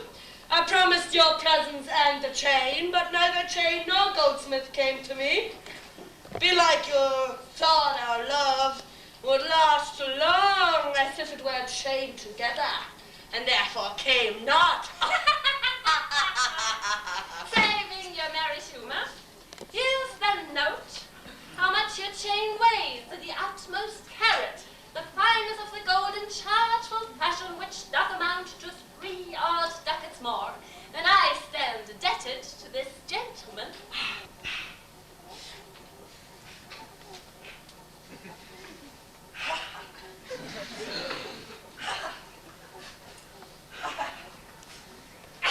I pray you, see him presently discharged, for he's bound to sea and stays but for it. I am not furnished with the present money. Besides, I have some business in the town. Continue, take this gentleman, and with you take the chain. Go to my wife and bid her to disperse the sum on the receipt thereof. Perchance I will be there as soon as you.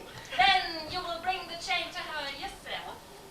No, bear it with you, lest I come not time enough. Well, sir, I will. Have you the chain about you?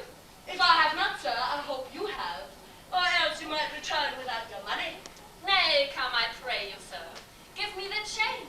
Both wind and tide stays for this gentleman, and I to blame have held him here too long. Good Lord, you use the stallions to excuse your breach of promise to the turpentine. I should have checked you for not bringing it, but like a shrew, you first begin to brawl. You're still on. I pray you, sir, dispatch. You hear how he importunes me? The chain? Why, bring it to my wife and fetch the money. Come, sir. You know I gave it to you even now. Either send the chain or send me by some token. Die, you run this humor out of breath. Where's the chain? I pray you let me see it. My business cannot troop this dalliance. Good sir, say whether you will answer me or no. If not, I'll leave him to the officer. I answer you? What should I answer you? The money that you owe me for the chain. I owe you none till I receive the chain. You know I gave it you half an hour since. You gave me none. You wrong me much to say so. You wrong me more, sir, in denying it. Consider how it stands upon my credit. Well, officer, arrest him at my suit. I do, and charge you in the Duke's name. This touches me in reputation. Either consent to pay this sum for me, or I'll attach you by this officer. Consent to to pay thee that I never had. Arrest me, foolish fellow, if thou darest. Here is thy fee. Arrest him, officer.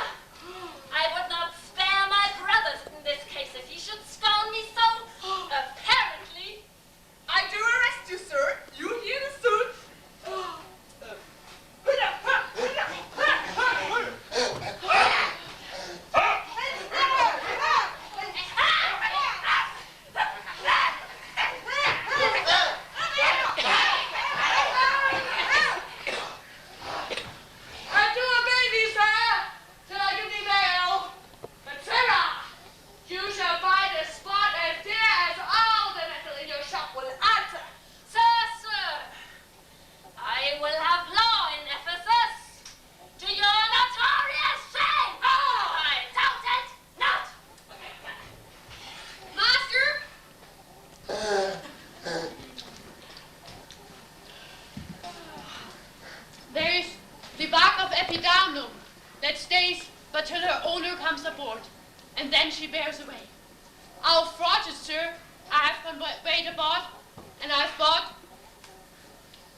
Teach your ear to list me with more heed.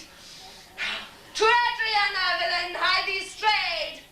Bring her this key, and tell her, in the desk that's covered over with a Turkish tapestry, there's a purse of ducats. Let her send it. Tell her I am arrested in the street, and that she'll bail me. Hie thee, slave, be gone. To prison, officer! On till it come! Ha! Ha ha!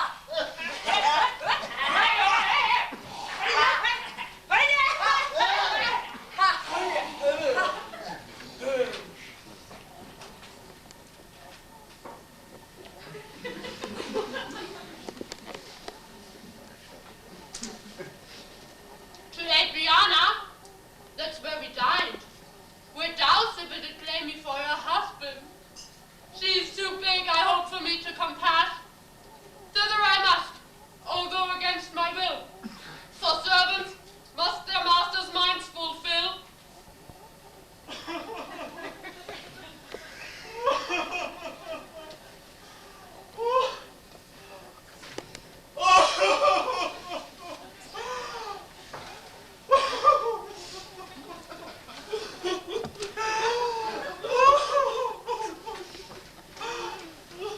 Luciana, did he tempt thee so? Mightst thou perceive austerity in his eye, whether he did plead in earnest, yea or no? Looked he or red, or pale, or sad, or merrily? What observation madest thou in this case of his heart's meteors tilting in his face? First, he denied you had in him no right. He meant he did me none. No more my spite. That swore he, that he was a stranger here. And true he swore, though yet forsworn he were. And pleaded I for you. And what said he? That love I begged for you. He begged of me. With what persuasion did he tempt thy love? With words that in an honest suit might move. First, he did praise my beauty, then my speech. Didst speak him fair? Patience, I beseech. I cannot nor I will not hold me still. My tongue though not my heart shall have his will. He is deformed, crooked, old and sere, ill-faced, worse-bodied, shameless everywhere, ungentle, foolish, blunt,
arrested on a band.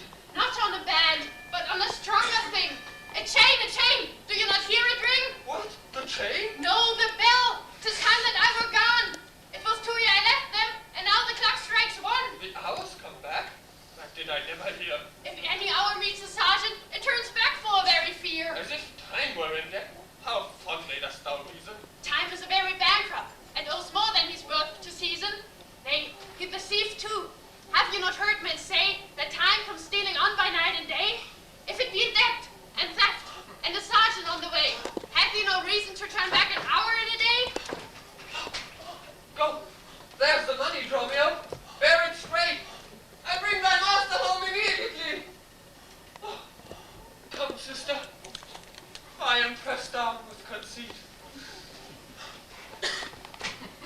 Conceit, my comfort, and my injury.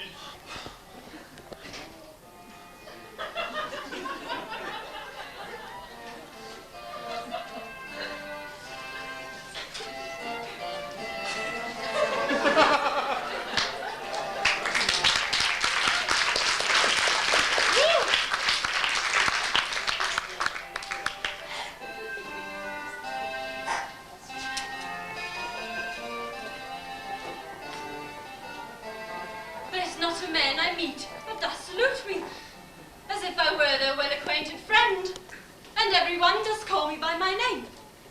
Some tender money to me, some invite me, some others give me thanks for kindnesses, some offer me commodities to buy. Even now a tailor called me in his shop and showed me silks that he has bought for me, and therewithal took a measure of my body. Sure, these are but imaginary wiles, and Lapland sorceress inhabit here. Master! Here's the gold you sent me for. What? Have you got the picture of old Adam new apparelled? What gold is this? What Adam dost thou mean? Not that Adam that kept the paradise, but that Adam that keeps the prison. I understand thee not. Why? 'Tis a plain case. He that went behind you like a bass viol in the case of leather. He that sets up his rest to do more exploits with his mace than a Morris pike. What? Thou mean'st an officer? Aye, sir. Well, sir, there rest in your foolery. But say, sir, is there any ship puts forth tonight? May we be gone? Why, sir, I brought your word an hour since that the bark expedition put forth tonight. And then were you hindered by the sergeant to tarry for the holy delay. Here are the angels that you sent for to deliver you. The fellow is distracted, and so am I. And here we wander in illusions. Some blessed power deliver us from hence! Woo!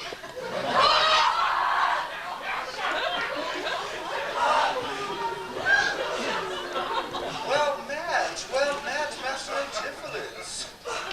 I see, sir, you have found the goldsmith now. Is that the chain you promised me today? Satan, Lord! I touch thee, tempt me not! Master, is this Mistress Satan? It is the devil! Nay, she's worse. She's the devil's dam. And here she comes in the habit of a light wench. And thereof comes, let the wench say, God damn me. It is written, they appear to me like angels of light. Light is an effect of fire, and fire will burn. Ergo, light wenches will burn. Come not near her! Your man and you are marvelous merry, sir. Will you go with me? I'd love to hear. Master, if you do expect spoon meat, or bespeak a long spoon. I don't know. Mary, he must have a long spoon that must eat with the devil. Avoid and fiend, what tells thou me of supping? Thou art as you all are, a sorceress. I conjure thee to leave me and be gone. Give me the ring of mine you had at dinner, or for my diamond the chain you promised, and I'll be gone, sir, and not trouble you. Some devil ask but for the parents of one's name. A rush, a hair,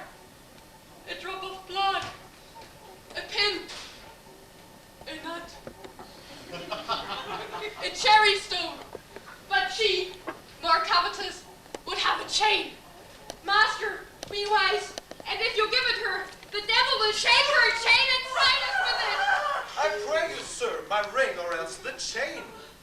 I hope you do not mean to cheat me so. Avoid thou fiend! Come, Dromio! Let us go!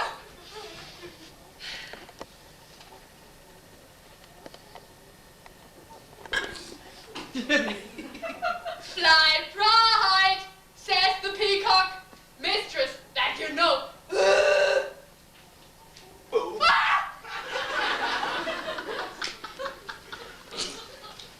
Now out of doubt, Antipholus is mad.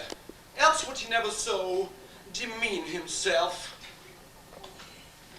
A ring of mine he hath, worth 40 ducats, and for the same he promised me a chain.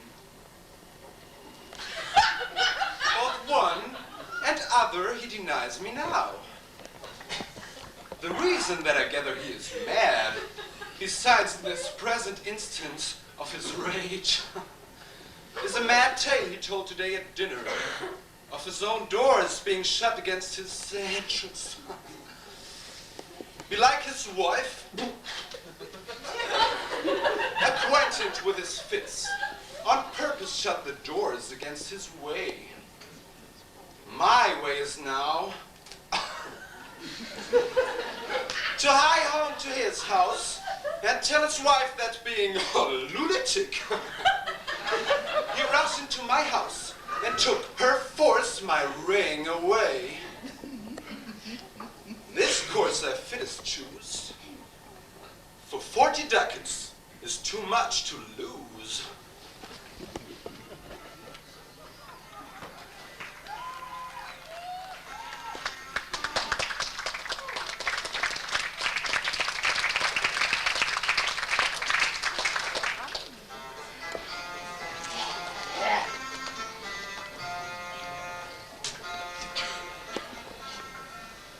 Fear me not, man, I will not break away.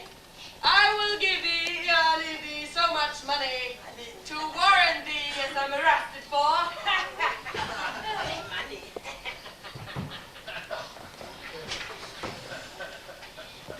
My wife is in a wayward mood today and will not lightly trust the messenger that I should be attached in Ephesus. I tell you, 'twill sound harshly in her ears. But here's my man, I think he brings the money.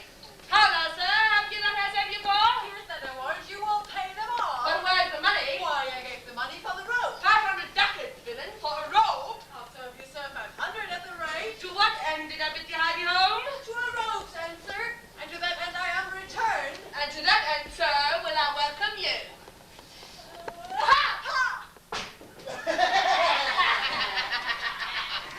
Good, sir, be patient. Nay, 'tis for me to be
feasted at my house today, while upon me the guilty doors were shut, and I locked out. Oh, husband, God does know you dined at home, where I would you had remained until this time, free from these slanders and this open shame. Dined at home? Thou villain, what sayest thou? Seems to say that you did not dine at home. Were not my doors locked up and I shut out? Heard your doors were locked and you shut out. Did she not herself remind me there? Or did she herself remind you there? Did not her kitchen maid rail, taunt, and scorn me? Certainly she did, the kitchen vessel scorned you. And did I not enrage depart from thence? Verity you did. My bones bear witness, since I felt the vigor of his rage. Is it good to sue them in these contraries? It is no shame the fellow finds his fame in yielding to him so as well as frenzy. Thou hast suborned the goldsmith to arrest me! Alas, I sent you money to redeem you. By Dromio here, who came in haste, horrid. Money by me? Hearty good will you might, but surely that not a rag of money. Whence not thou to her for 7 ducats? He came to me, and I delivered it. And I'm witness with her that she did. God and the rope maker bear me witness. I was sent for nothing but a rope. Mistress, both man and master is possessed. I see it by their pale and deadly looks. They must be bound and laid in some dark crew. Wherefore didst thou knock me forth today? And where dost thou deny the bag of gold? I did not, gentle husband, lock thee forth. And I, gentle master, received no wool. But I confess that you were locked out. Dissembling villain, thou speakst false in both. Dissembling harlot, thou art false in all, and art confederate to a damned pack, to make a loathsome abject scorn of me. With these nails I'll plug out these false eyes that would be beholding me in a shameful spot. Oh, bind him! Bind him! Let him not come near me! More company! The fiend is strong within him! Alas, how pale and wan he looks. What? Will you murder me? Jailer, I am thy prisoner. Will you rescue them? Will you suffer them to make a rescue? Villains, let him go. He is my prisoner, and you shall not happen. Go find that man, for he is frantic too! What wilt thou do, thou peevish officer? Hast thou delight to see a wretched man do outrage and displeasure to himself? He is my prisoner. If I let him go, the debt to you will be required of me. I will discharge thee ere I part from thee. Bear me forthwith unto his creditor, and knowing how the debt grows, I will pay it. Good master doctor, please see him safe conveyed home to my house.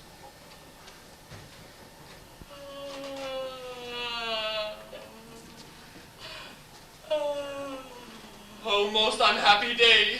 Oh, most unhappy strumpet. Master, I am here in bond for you. Out on thee, villain. Wherefore dost thou mad me? You not for nothing, master. Be mad. Christ the devil. Alas, poor souls, how idly do they talk. Come, sister, go you with me. Say now, whose suit was he arrested at? One Angelo Goldsmith. Do you know him? I know the man. What is the sum he owes? 200 ducats. How grows it due? Due to chain your husband had of him. He did bespeak a chain for me, but had it not. Oh, wow, wow. When has your husband, all enraged today, came to my house and took away my ring, the ring I saw upon his finger now. Straight after did I meet him with a chain. It may be so, but I did never see it. Come, jailer, bring me where the goldsmith is. I long to know the truth thereof at large. Away, the killer!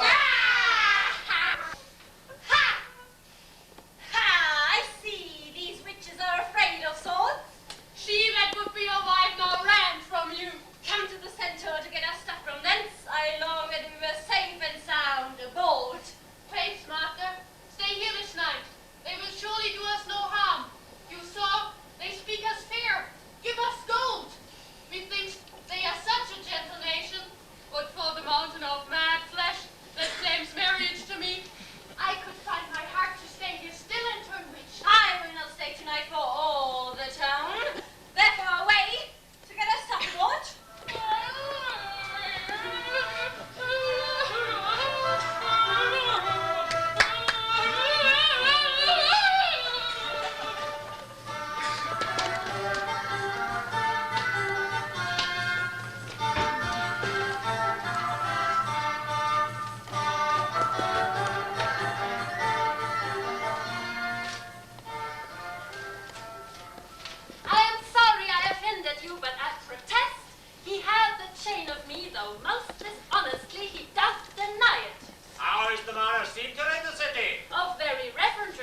think he walks? 'Tis so. And that self-chain about his neck which he forswore so monstrously to have. Good sir, draw near to me. I'll speak to him.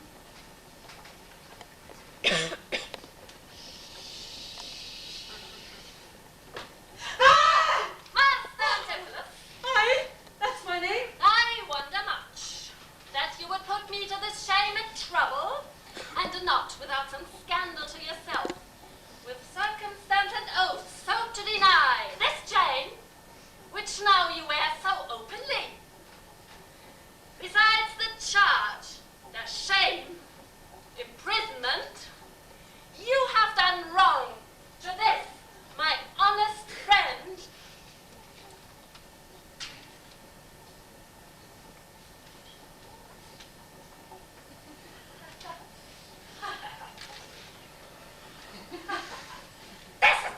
Ooh, but for staying on our controversy had hoisted sail and put to sea today.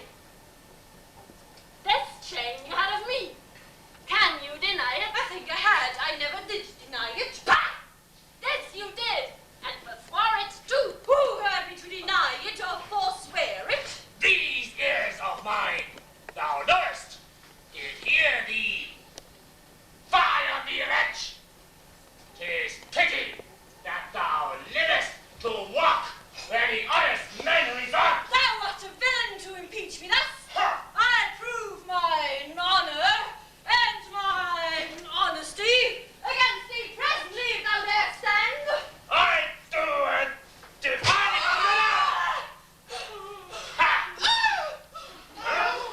Whoa!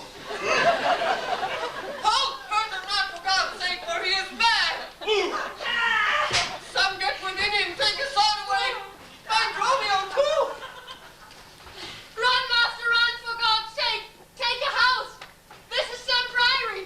In, or we are spoiled!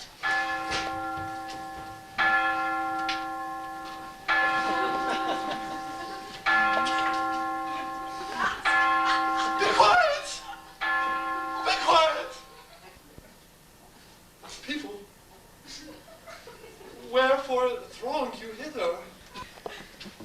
To fetch my poor distracted husband hence. Let us come in, that we may bear him home for his recovery. I knew he was not in his perfect wit. And I'm sorry now that I did draw on him. How long hath this possession held the man? This week he hath been heavy, sour, sad, and much, much different from the man he was. But till this afternoon, his passion never brake him to extremity of rage.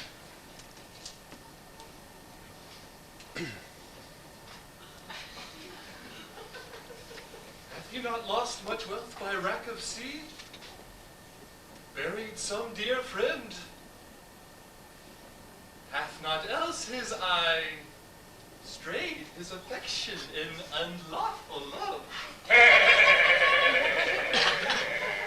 A sin prevailing much among youthful men who give their eyes the liberty of gazing.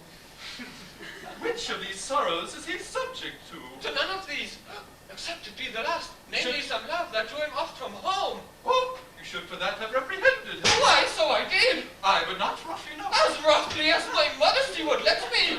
Happily in private. And in assemblies too. Aye, but not enough. It was the copy of a conference. In bed, he slept not for my urging it. At board, he fed not for my urging it. Alone it was the subject of my being. In company, I often glanced at it. Still did I tell him it was vile and bad. And thereof came it that the man was mad.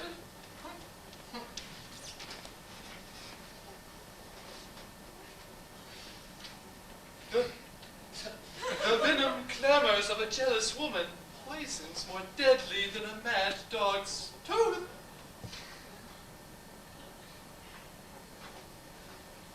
It seems his sleeps were hindered by thy railing. There comes it that his head was light. Thou say'st his meat was sauced with thy upbraidings. Oh.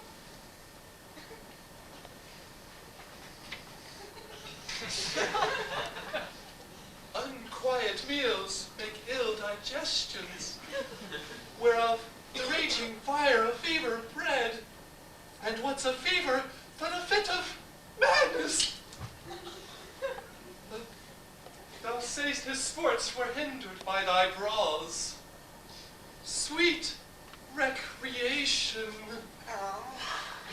Sweet recreation barred. What doth ensue but moody and dull melancholy, kinsman to grim and comfortless despair, and at their heels a huge infectious troop of pale distemperatures and foes to life. Oh, in food, in sport, and life-preserving rest to be disturbed when mad or man or beast. The consequence is, then, thy jealous fits have scared thy husband from the use of wits. She never reprehended him but mildly, but he made himself rough, rude, and lively. But bear you these rebukes and answer not.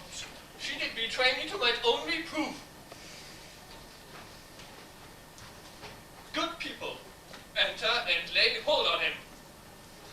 No, not a creature enters in my house. Then let your servants bring my husband forth. Neither. He took this place for his sanctuary, and it shall privilege him from your hands till I have brought him to his wits again, or lose my labor in assaying it. Oh, whoa.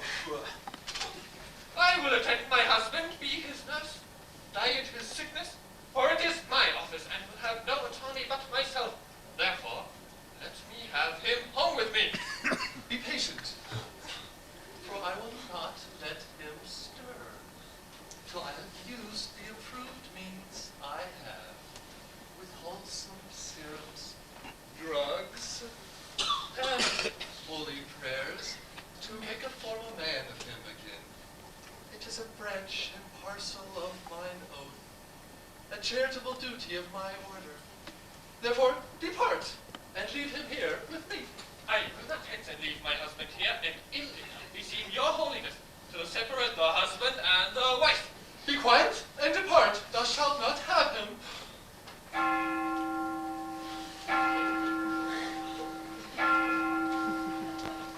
Complainer to the Duke, his indignity. Come, go. I will fall prostrate at his feet, and never rise until my tears and prayers have moved his grace to come in person hither, and take perforce my husband from the Abbess. By this, I think the dial points at 5, and I'm sure the Duke himself, in person, comes this way to the place of death and sorry execution behind the ditches of the abbey here. Upon what cause? To see a reverend Syracusan merchant who put unluckily into this bay against the laws and statutes of this town, beheaded publicly for his offense. See when they come! We will behold his death! Kneel to the Duke before he pass the abbey.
cannot be that she hath done thee wrong.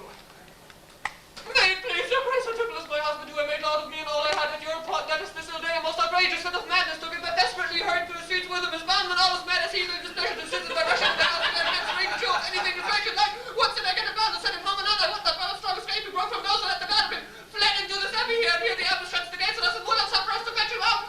So with thy command, let them be brought forth at one head.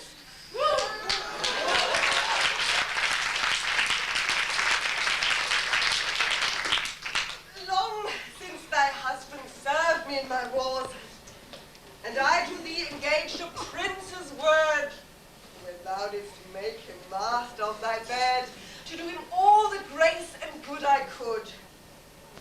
Go, some of you, knock at the abbey gate and bid the Lady Abbess come to me. I will determine this before I stir.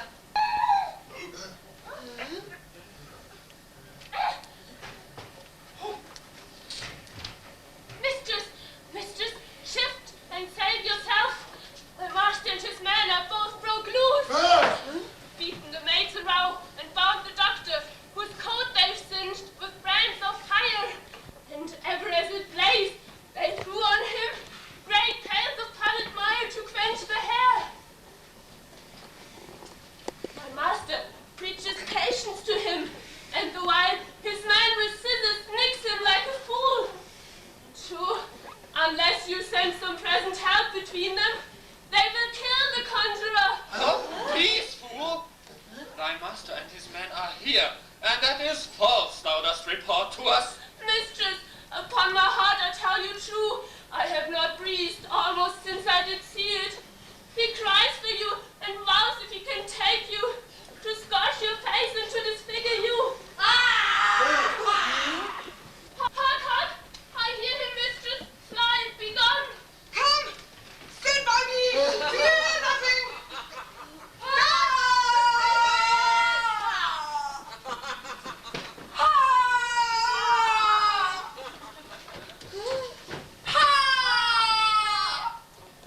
I mean, it is my husband. Witness you that he is born about invisible. Just now we housed him in this abbey here, and now he's there, beyond thought of human reason. Justice, my most gracious Duke. Now grant me justice, even for the service that long since I did thee, when I bestrid thee in the walls, and took deep scars to save thy life. Ixchi, Sanchi, good. Even for the blood that then I lost for thee, now grant me justice. Unless the fear of death doth make me dote, I see my son Anitpholus and Dromio. Justice, my sweet prince, against that woman there, she whom thou gavest to me to be my wife, and hath abused and dishonored me, even in the strength and height of injury. Beyond imagination is the wrong that she this day hath thrown on me. Discover how, and thou shalt find me just. This day, great Duke, she locked the doors upon me, and she was harlots feasted in my house. Grievous fault. Say, woman, didst thou so? No, my good lord. Me, himself, and my sister did dine together. And so befall my soul, as this is false, he burdens me with all. Now may I look on day nor sleep or night, but he tells to your highness simple truth. Oh, perfect woman, they are both forsworn. In this the madman justly charges them. My liege, I am advised that what I say, neither disturbed with the effect of wine, nor heavy rash provoked with raging ire. Albeit, my wrongs would make one wiser mad. That woman this day locked me forth from dinner. The goldsmith, were he not parted with her, could witness it. For he was with me then, and with me parted to go fetch a chain, promising to bring it to the Porpentine, where Balthazar and I did dine together. Our dinner done, and he not coming thither, I went to seek him. In his company a gentleman.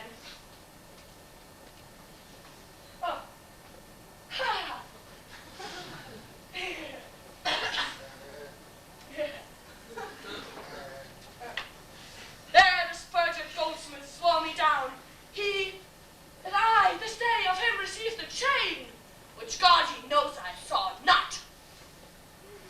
For the which he did arrest me with an officer. I did obey, and sent my peasant, home for certain ducats. He was none returned. Fairly did I bespeak the officer to go in person with me to my house. By the way, I met my wife, her sister, and a rabble more of vile confederates. Along with them they brought one Pinch, a hungry, lean-faced man, a mere anatomy, a mountebank, a threadbare juggler, and a fortune-teller, a needy, hollow-eyed, sharp-looking wretch, a living dead man. This pernicious slave, forsooth, took on him as a conjurer, and, gazing in my eyes, feeling my pulse, with no face as 'twere, out-chasing me, cries out, "Ah!" I was possessed!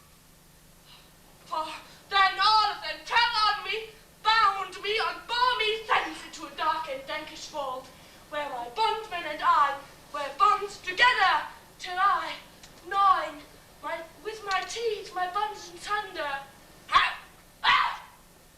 regained my freedom, and immediately ran hither to your graves, whom I beseech to give me ample satisfaction for these great shames and great indignities. My lord, in truth, thus far I'll witness with him that he dined not at home, but was locked out. But had you such a chain of the unknown? He had, my lord. And when he ran in here, these people saw the chain about his neck. Besides, I will be sworn these ears of mine heard you confess you had the chain of him after you first forswore it on the mart, and thereupon I drew on you, and then you blended with us out of here, from whence I think you are come by miracle. I never came within these heavy walls, nor didst thou ever draw thy sword on me. I never saw the chain, so heaven help me, and to this fault you burn me withal. Why, what an intricate impeach is this! I think you all have drunk of Circe's cup. If here you housed him, here he would have been. If he were mad, he would not plead so coldly. You say he dined at home. The goldsmith there denies that saying. Sarah, what say you? Sir, he died with her. He did, and from my finger snatched that ring. 'Tis true that ring I had of her. Saw'st thou him enter at the abbey here? As true, my liege, as I do see your grace. Why, this is strange. Go, call the abbess hither. I think you are all mated or stark mad. Most mighty Duke, vouchsafe me speak a word. Haply I see a friend will save my life and pay the sum that may deliver me. Speak freely, Syracusan. What thou wilt. Is not your name, sir, called Antipholus? Oh! And is not that your bondman Dromio? Within this hour I was his bondman, sir, but he, I thank him, gnawed in two by cords. Now I am Dromio, and his man. Now, I am sure you both of you remember me. ourselves we do remember by you, sir, for we were bound, and you are now. You're not patient of you, sir. Why look you strange on me? You know me well. I never saw you in my life till now. Oh, grief hath changed me since you saw me last, and careful hours with time's deformed hand have written strange features in my face. But tell me yet, dost thou not know my voice? Neither. Dromio, know thou? No, trust me, sir, nor I. I am sure thou dost. And I am sure I do not. And whatsoever a man denies, you are bound to believe him. Not know my voice? Oh, time's extremity! Hast thou so cracked and splitted my poor tongue in 7 short years, that here my only son knows not my feeble key of untuned cares? Though now this sprained face of mine be hid in sap-consuming winter's drizzled snow, and all the conduits of my blood froze up. Yet hath my night of life some memory, my wasting lamp some fading glimmer left, my dull deaf ears a little used to hear. All these old witnesses I cannot air. Tell me thou art my son, Antipholus. I never saw my father in my life. But 7 years since, in Syracuse, by thou knowest we parted. But perhaps, my son, thou shamest to acknowledge me misery. The Duke and all that know me in the city can witness with me that it is not so. I never saw Syracuse in my life.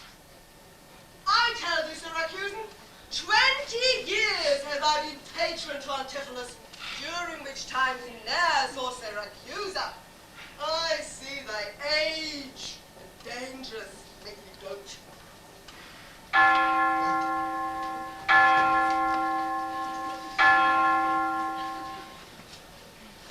Most mighty Duke, behold a man much wronged.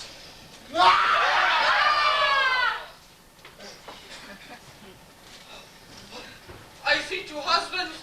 Oh, my eyes deceive me. One of these men is genius to the other. And so of these, which is the natural man and which the spirit? Who deciphers them? I, sir, am Dromio. Come on, come away. I, sir, am Dromio. Pray let me stay. Aegean art thou not? Oh, else his ghost. Oh, my old master, who hath bound him here? Whoever bound him, I will loose his bonds and gain a husband by his liberty.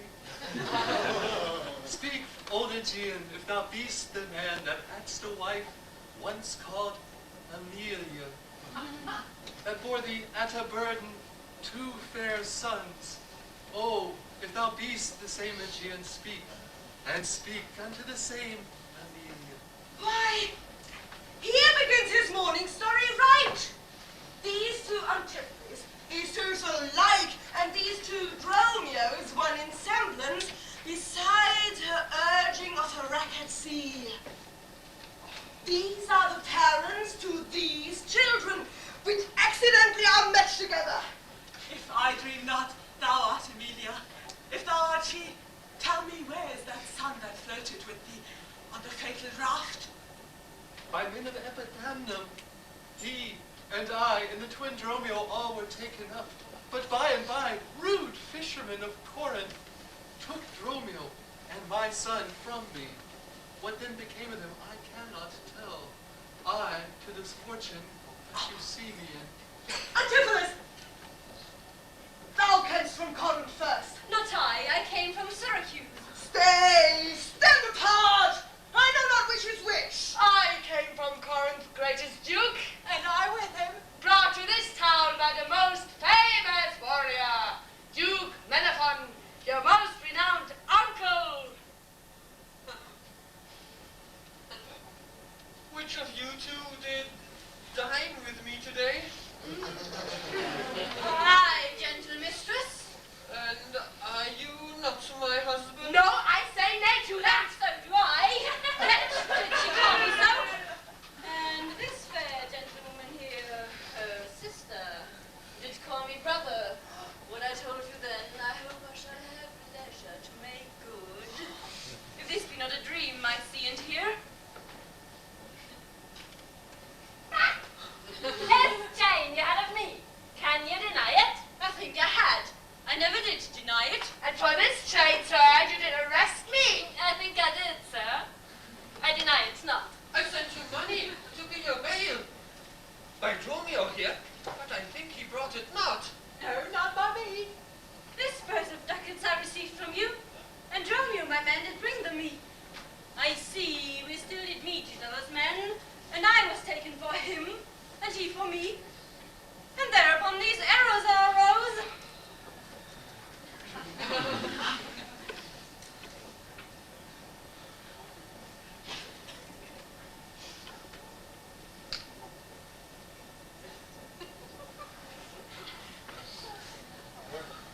I had a ring. I think I should give it back. Well, then I'll take it. Of you. And what's really good cheer.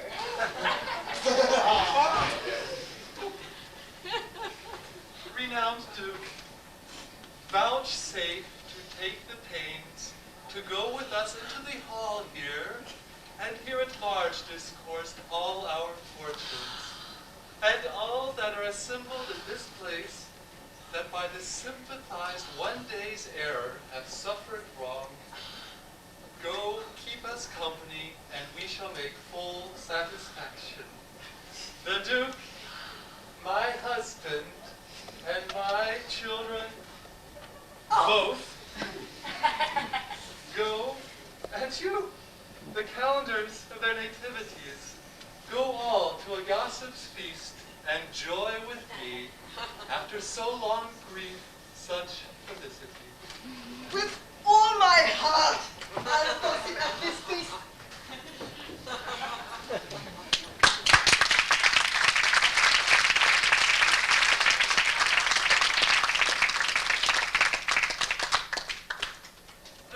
Master, shall I fetch you stuff from shipboard? Dromio, what stuff of mine hast thou embarked? The goods that lay at Holster in the Chaincourt. He speaks to me. I am your master, Dromio.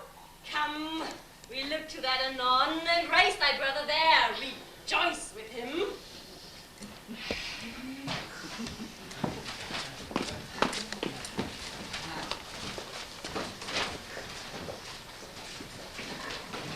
There's a fat friend at your master's house that kitchened me for you today at dinner. She now shall be my sister, not my wife. Methinks you are my glass, and not my brother.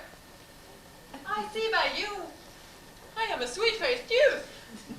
Will you walk in to see they are gossiping? Not I, sir. You are my elder. Now that's the question. How shall we try that? We'll draw cuts for the senior. Till then, lead thou first. Nay, then, thus.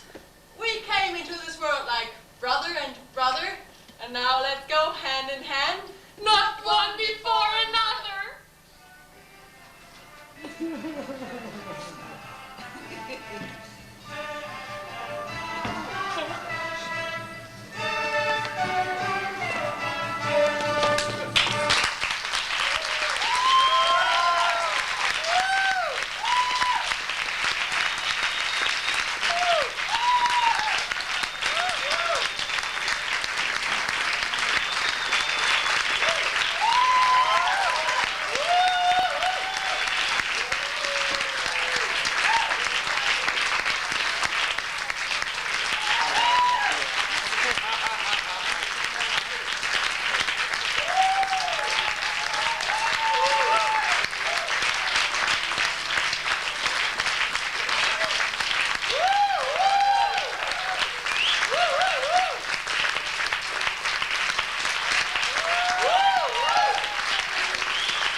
And now we're taking over from the premiere to the premiere party.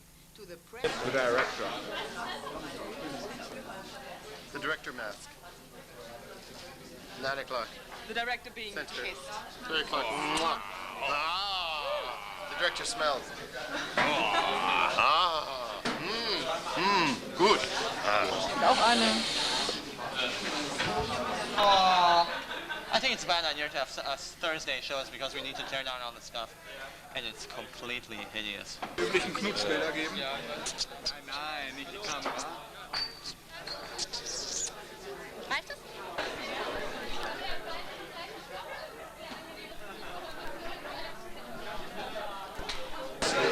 Women at work.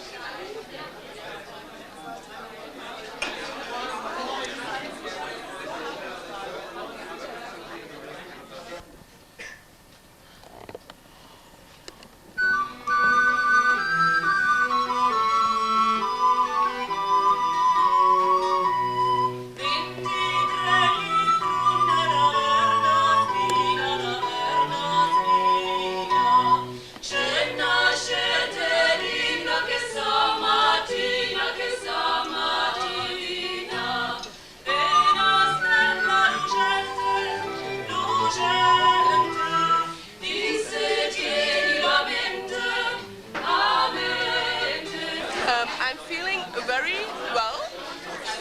It was very nice to be on stage. It was the first time for me. I never was on stage in front of a paying audience ever in my life. And it was a really interesting Erfahrung. I'm feeling wonderful. Kiss me. We had a lovely, lovely, lovely time. Oh, yes, indeed. Oh, hi.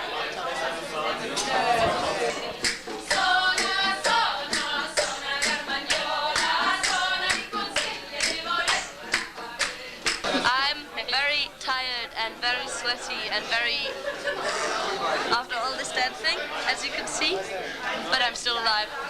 My voice is still there too.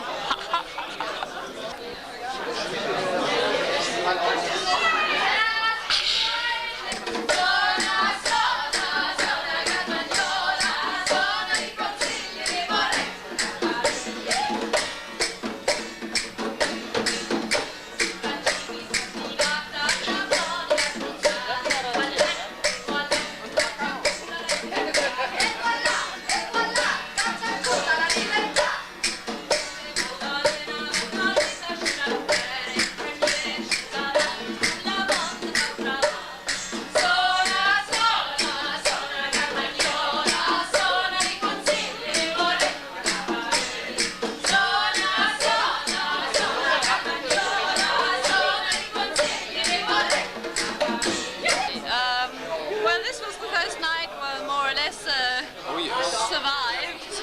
She got all the loves. She was the darling of the show. Me? Oh no. That was her. Well, I'd like to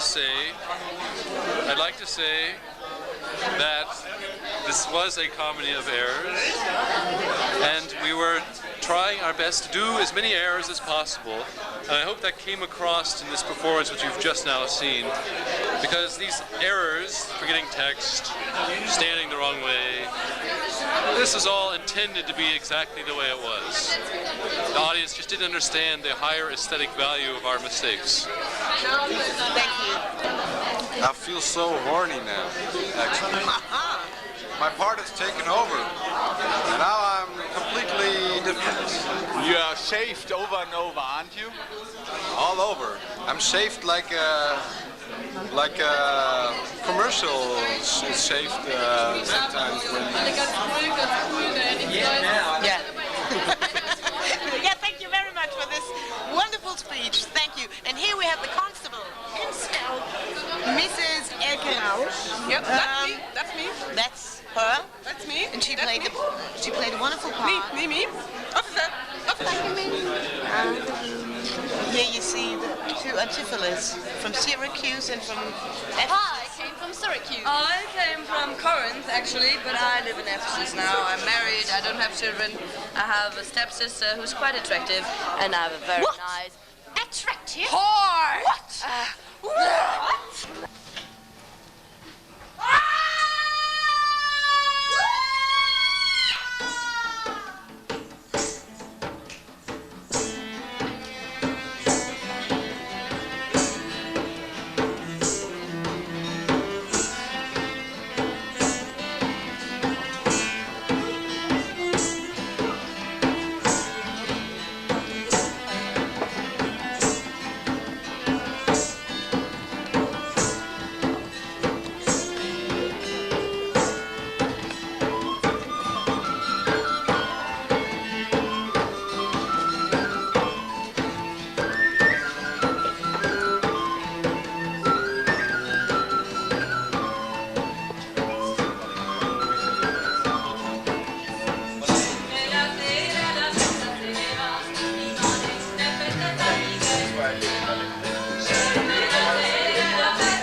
That's all.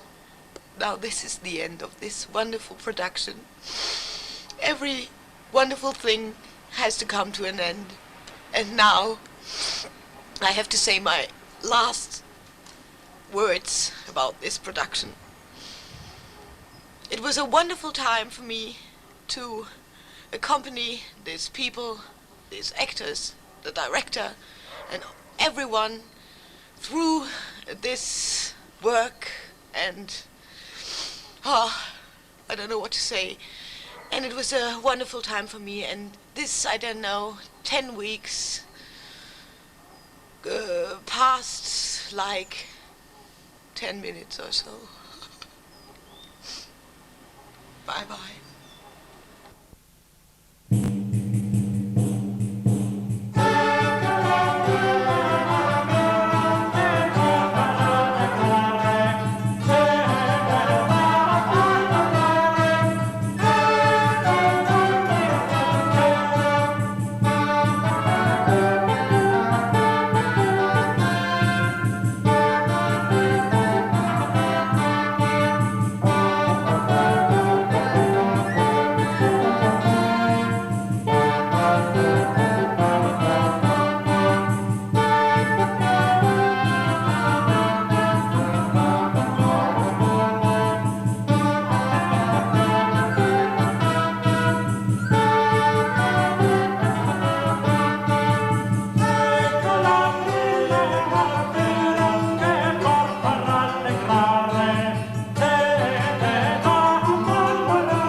Wow.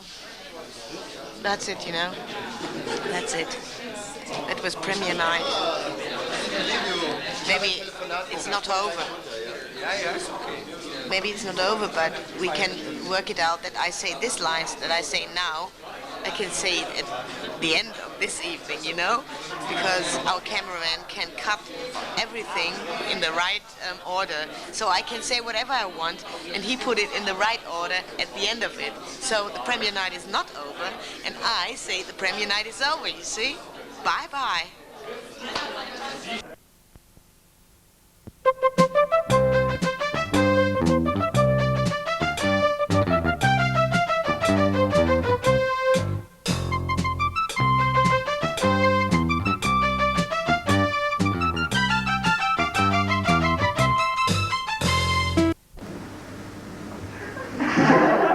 Ladies and gentlemen, I give you Alyosha Karamazov.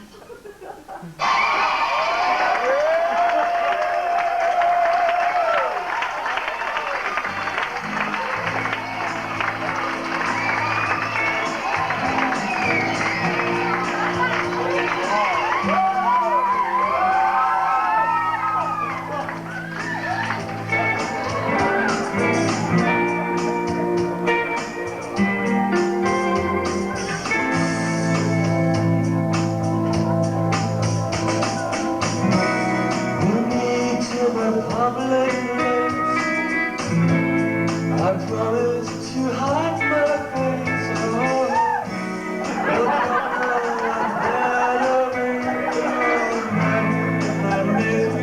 Together.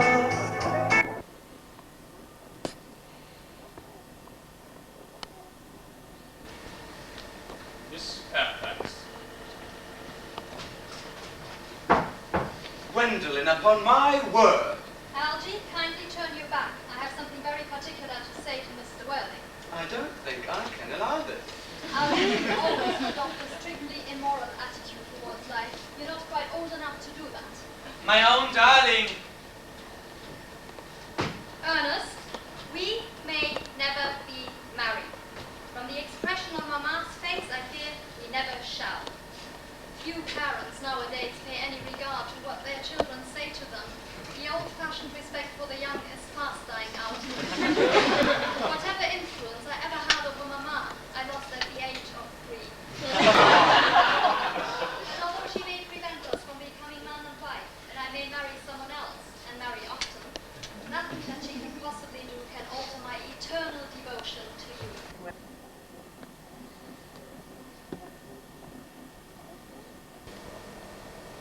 Lee, it's not that I don't want to loan you my car. Hey, you are loaning me your car. I know. I just wish what? You wish what? I don't know. I wish I didn't have to be doing business down here, you know? I'd just like to spend some time with you.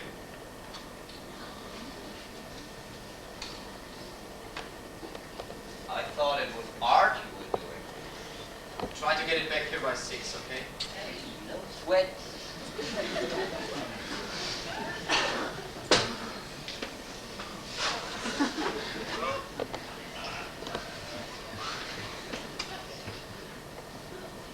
Hey, if that story of yours doesn't go over with a guy, tell him I got a couple of projects he might be interested in. Full of suspense, true to life.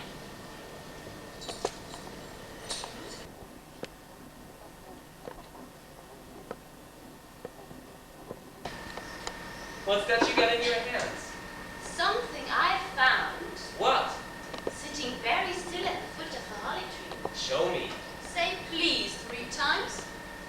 Please. Please. Please. In Swahili. Are you going to show it to me, or are you not? Now come. Put your ear over here. Listen. Shh.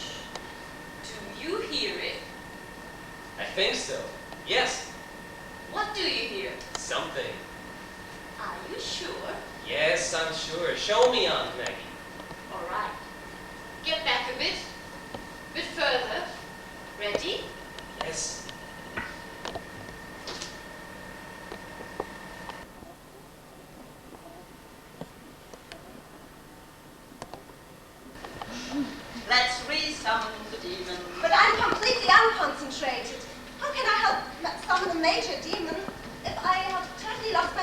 preparation? Well, perhaps if we summon a minor demon first. Such as? Your poetry, for example. A little magical aerobic should get us in the mood. It's worth a try. It could get us all in the right frame of mind. Okay, I think a little neo-voodoo is called for.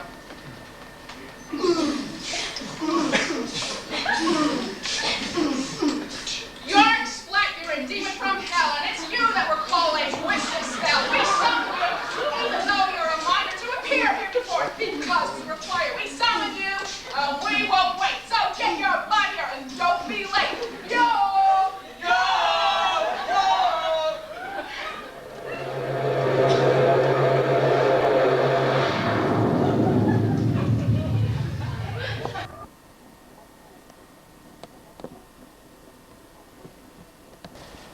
Oh, just one last thing. You are a bunch of grasping capitalist bastards. Congratulations. Wasn't too difficult, was it?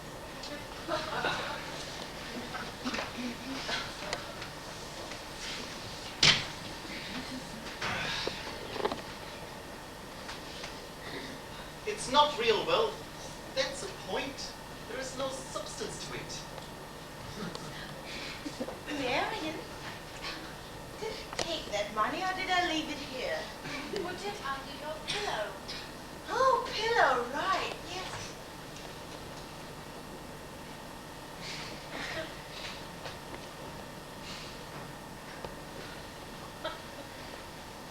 I've got such a lot to do.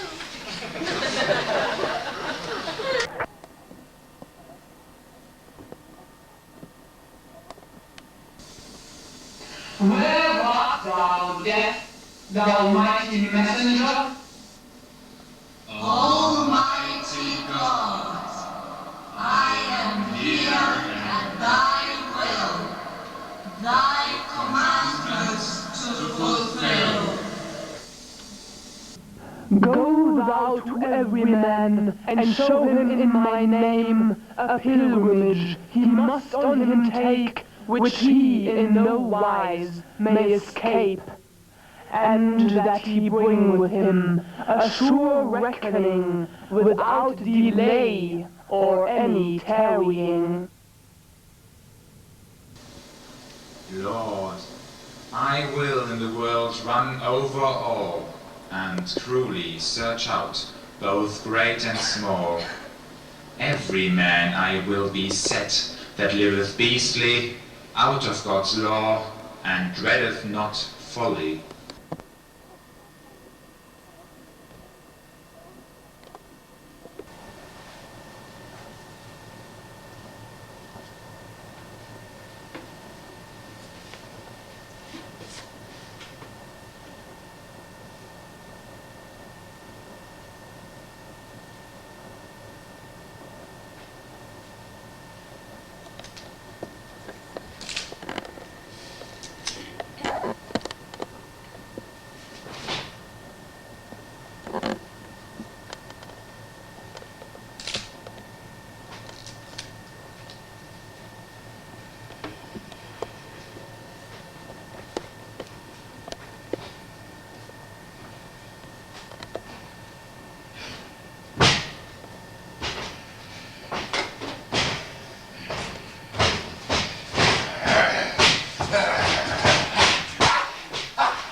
Together for 5 years. We'd already done everything they said you shouldn't.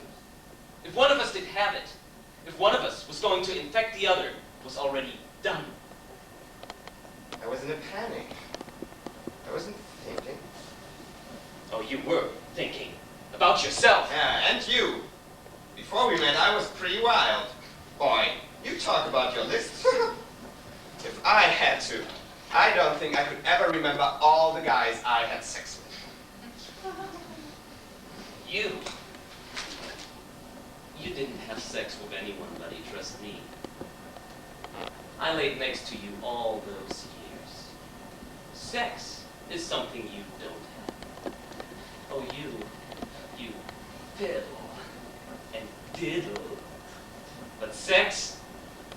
sex? Give me a break.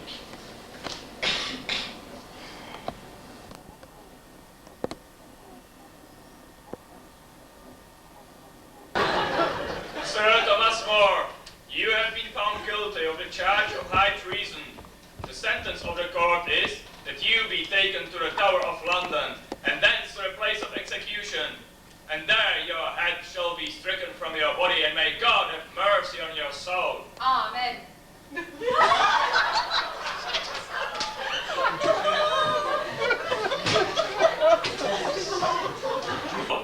Amen.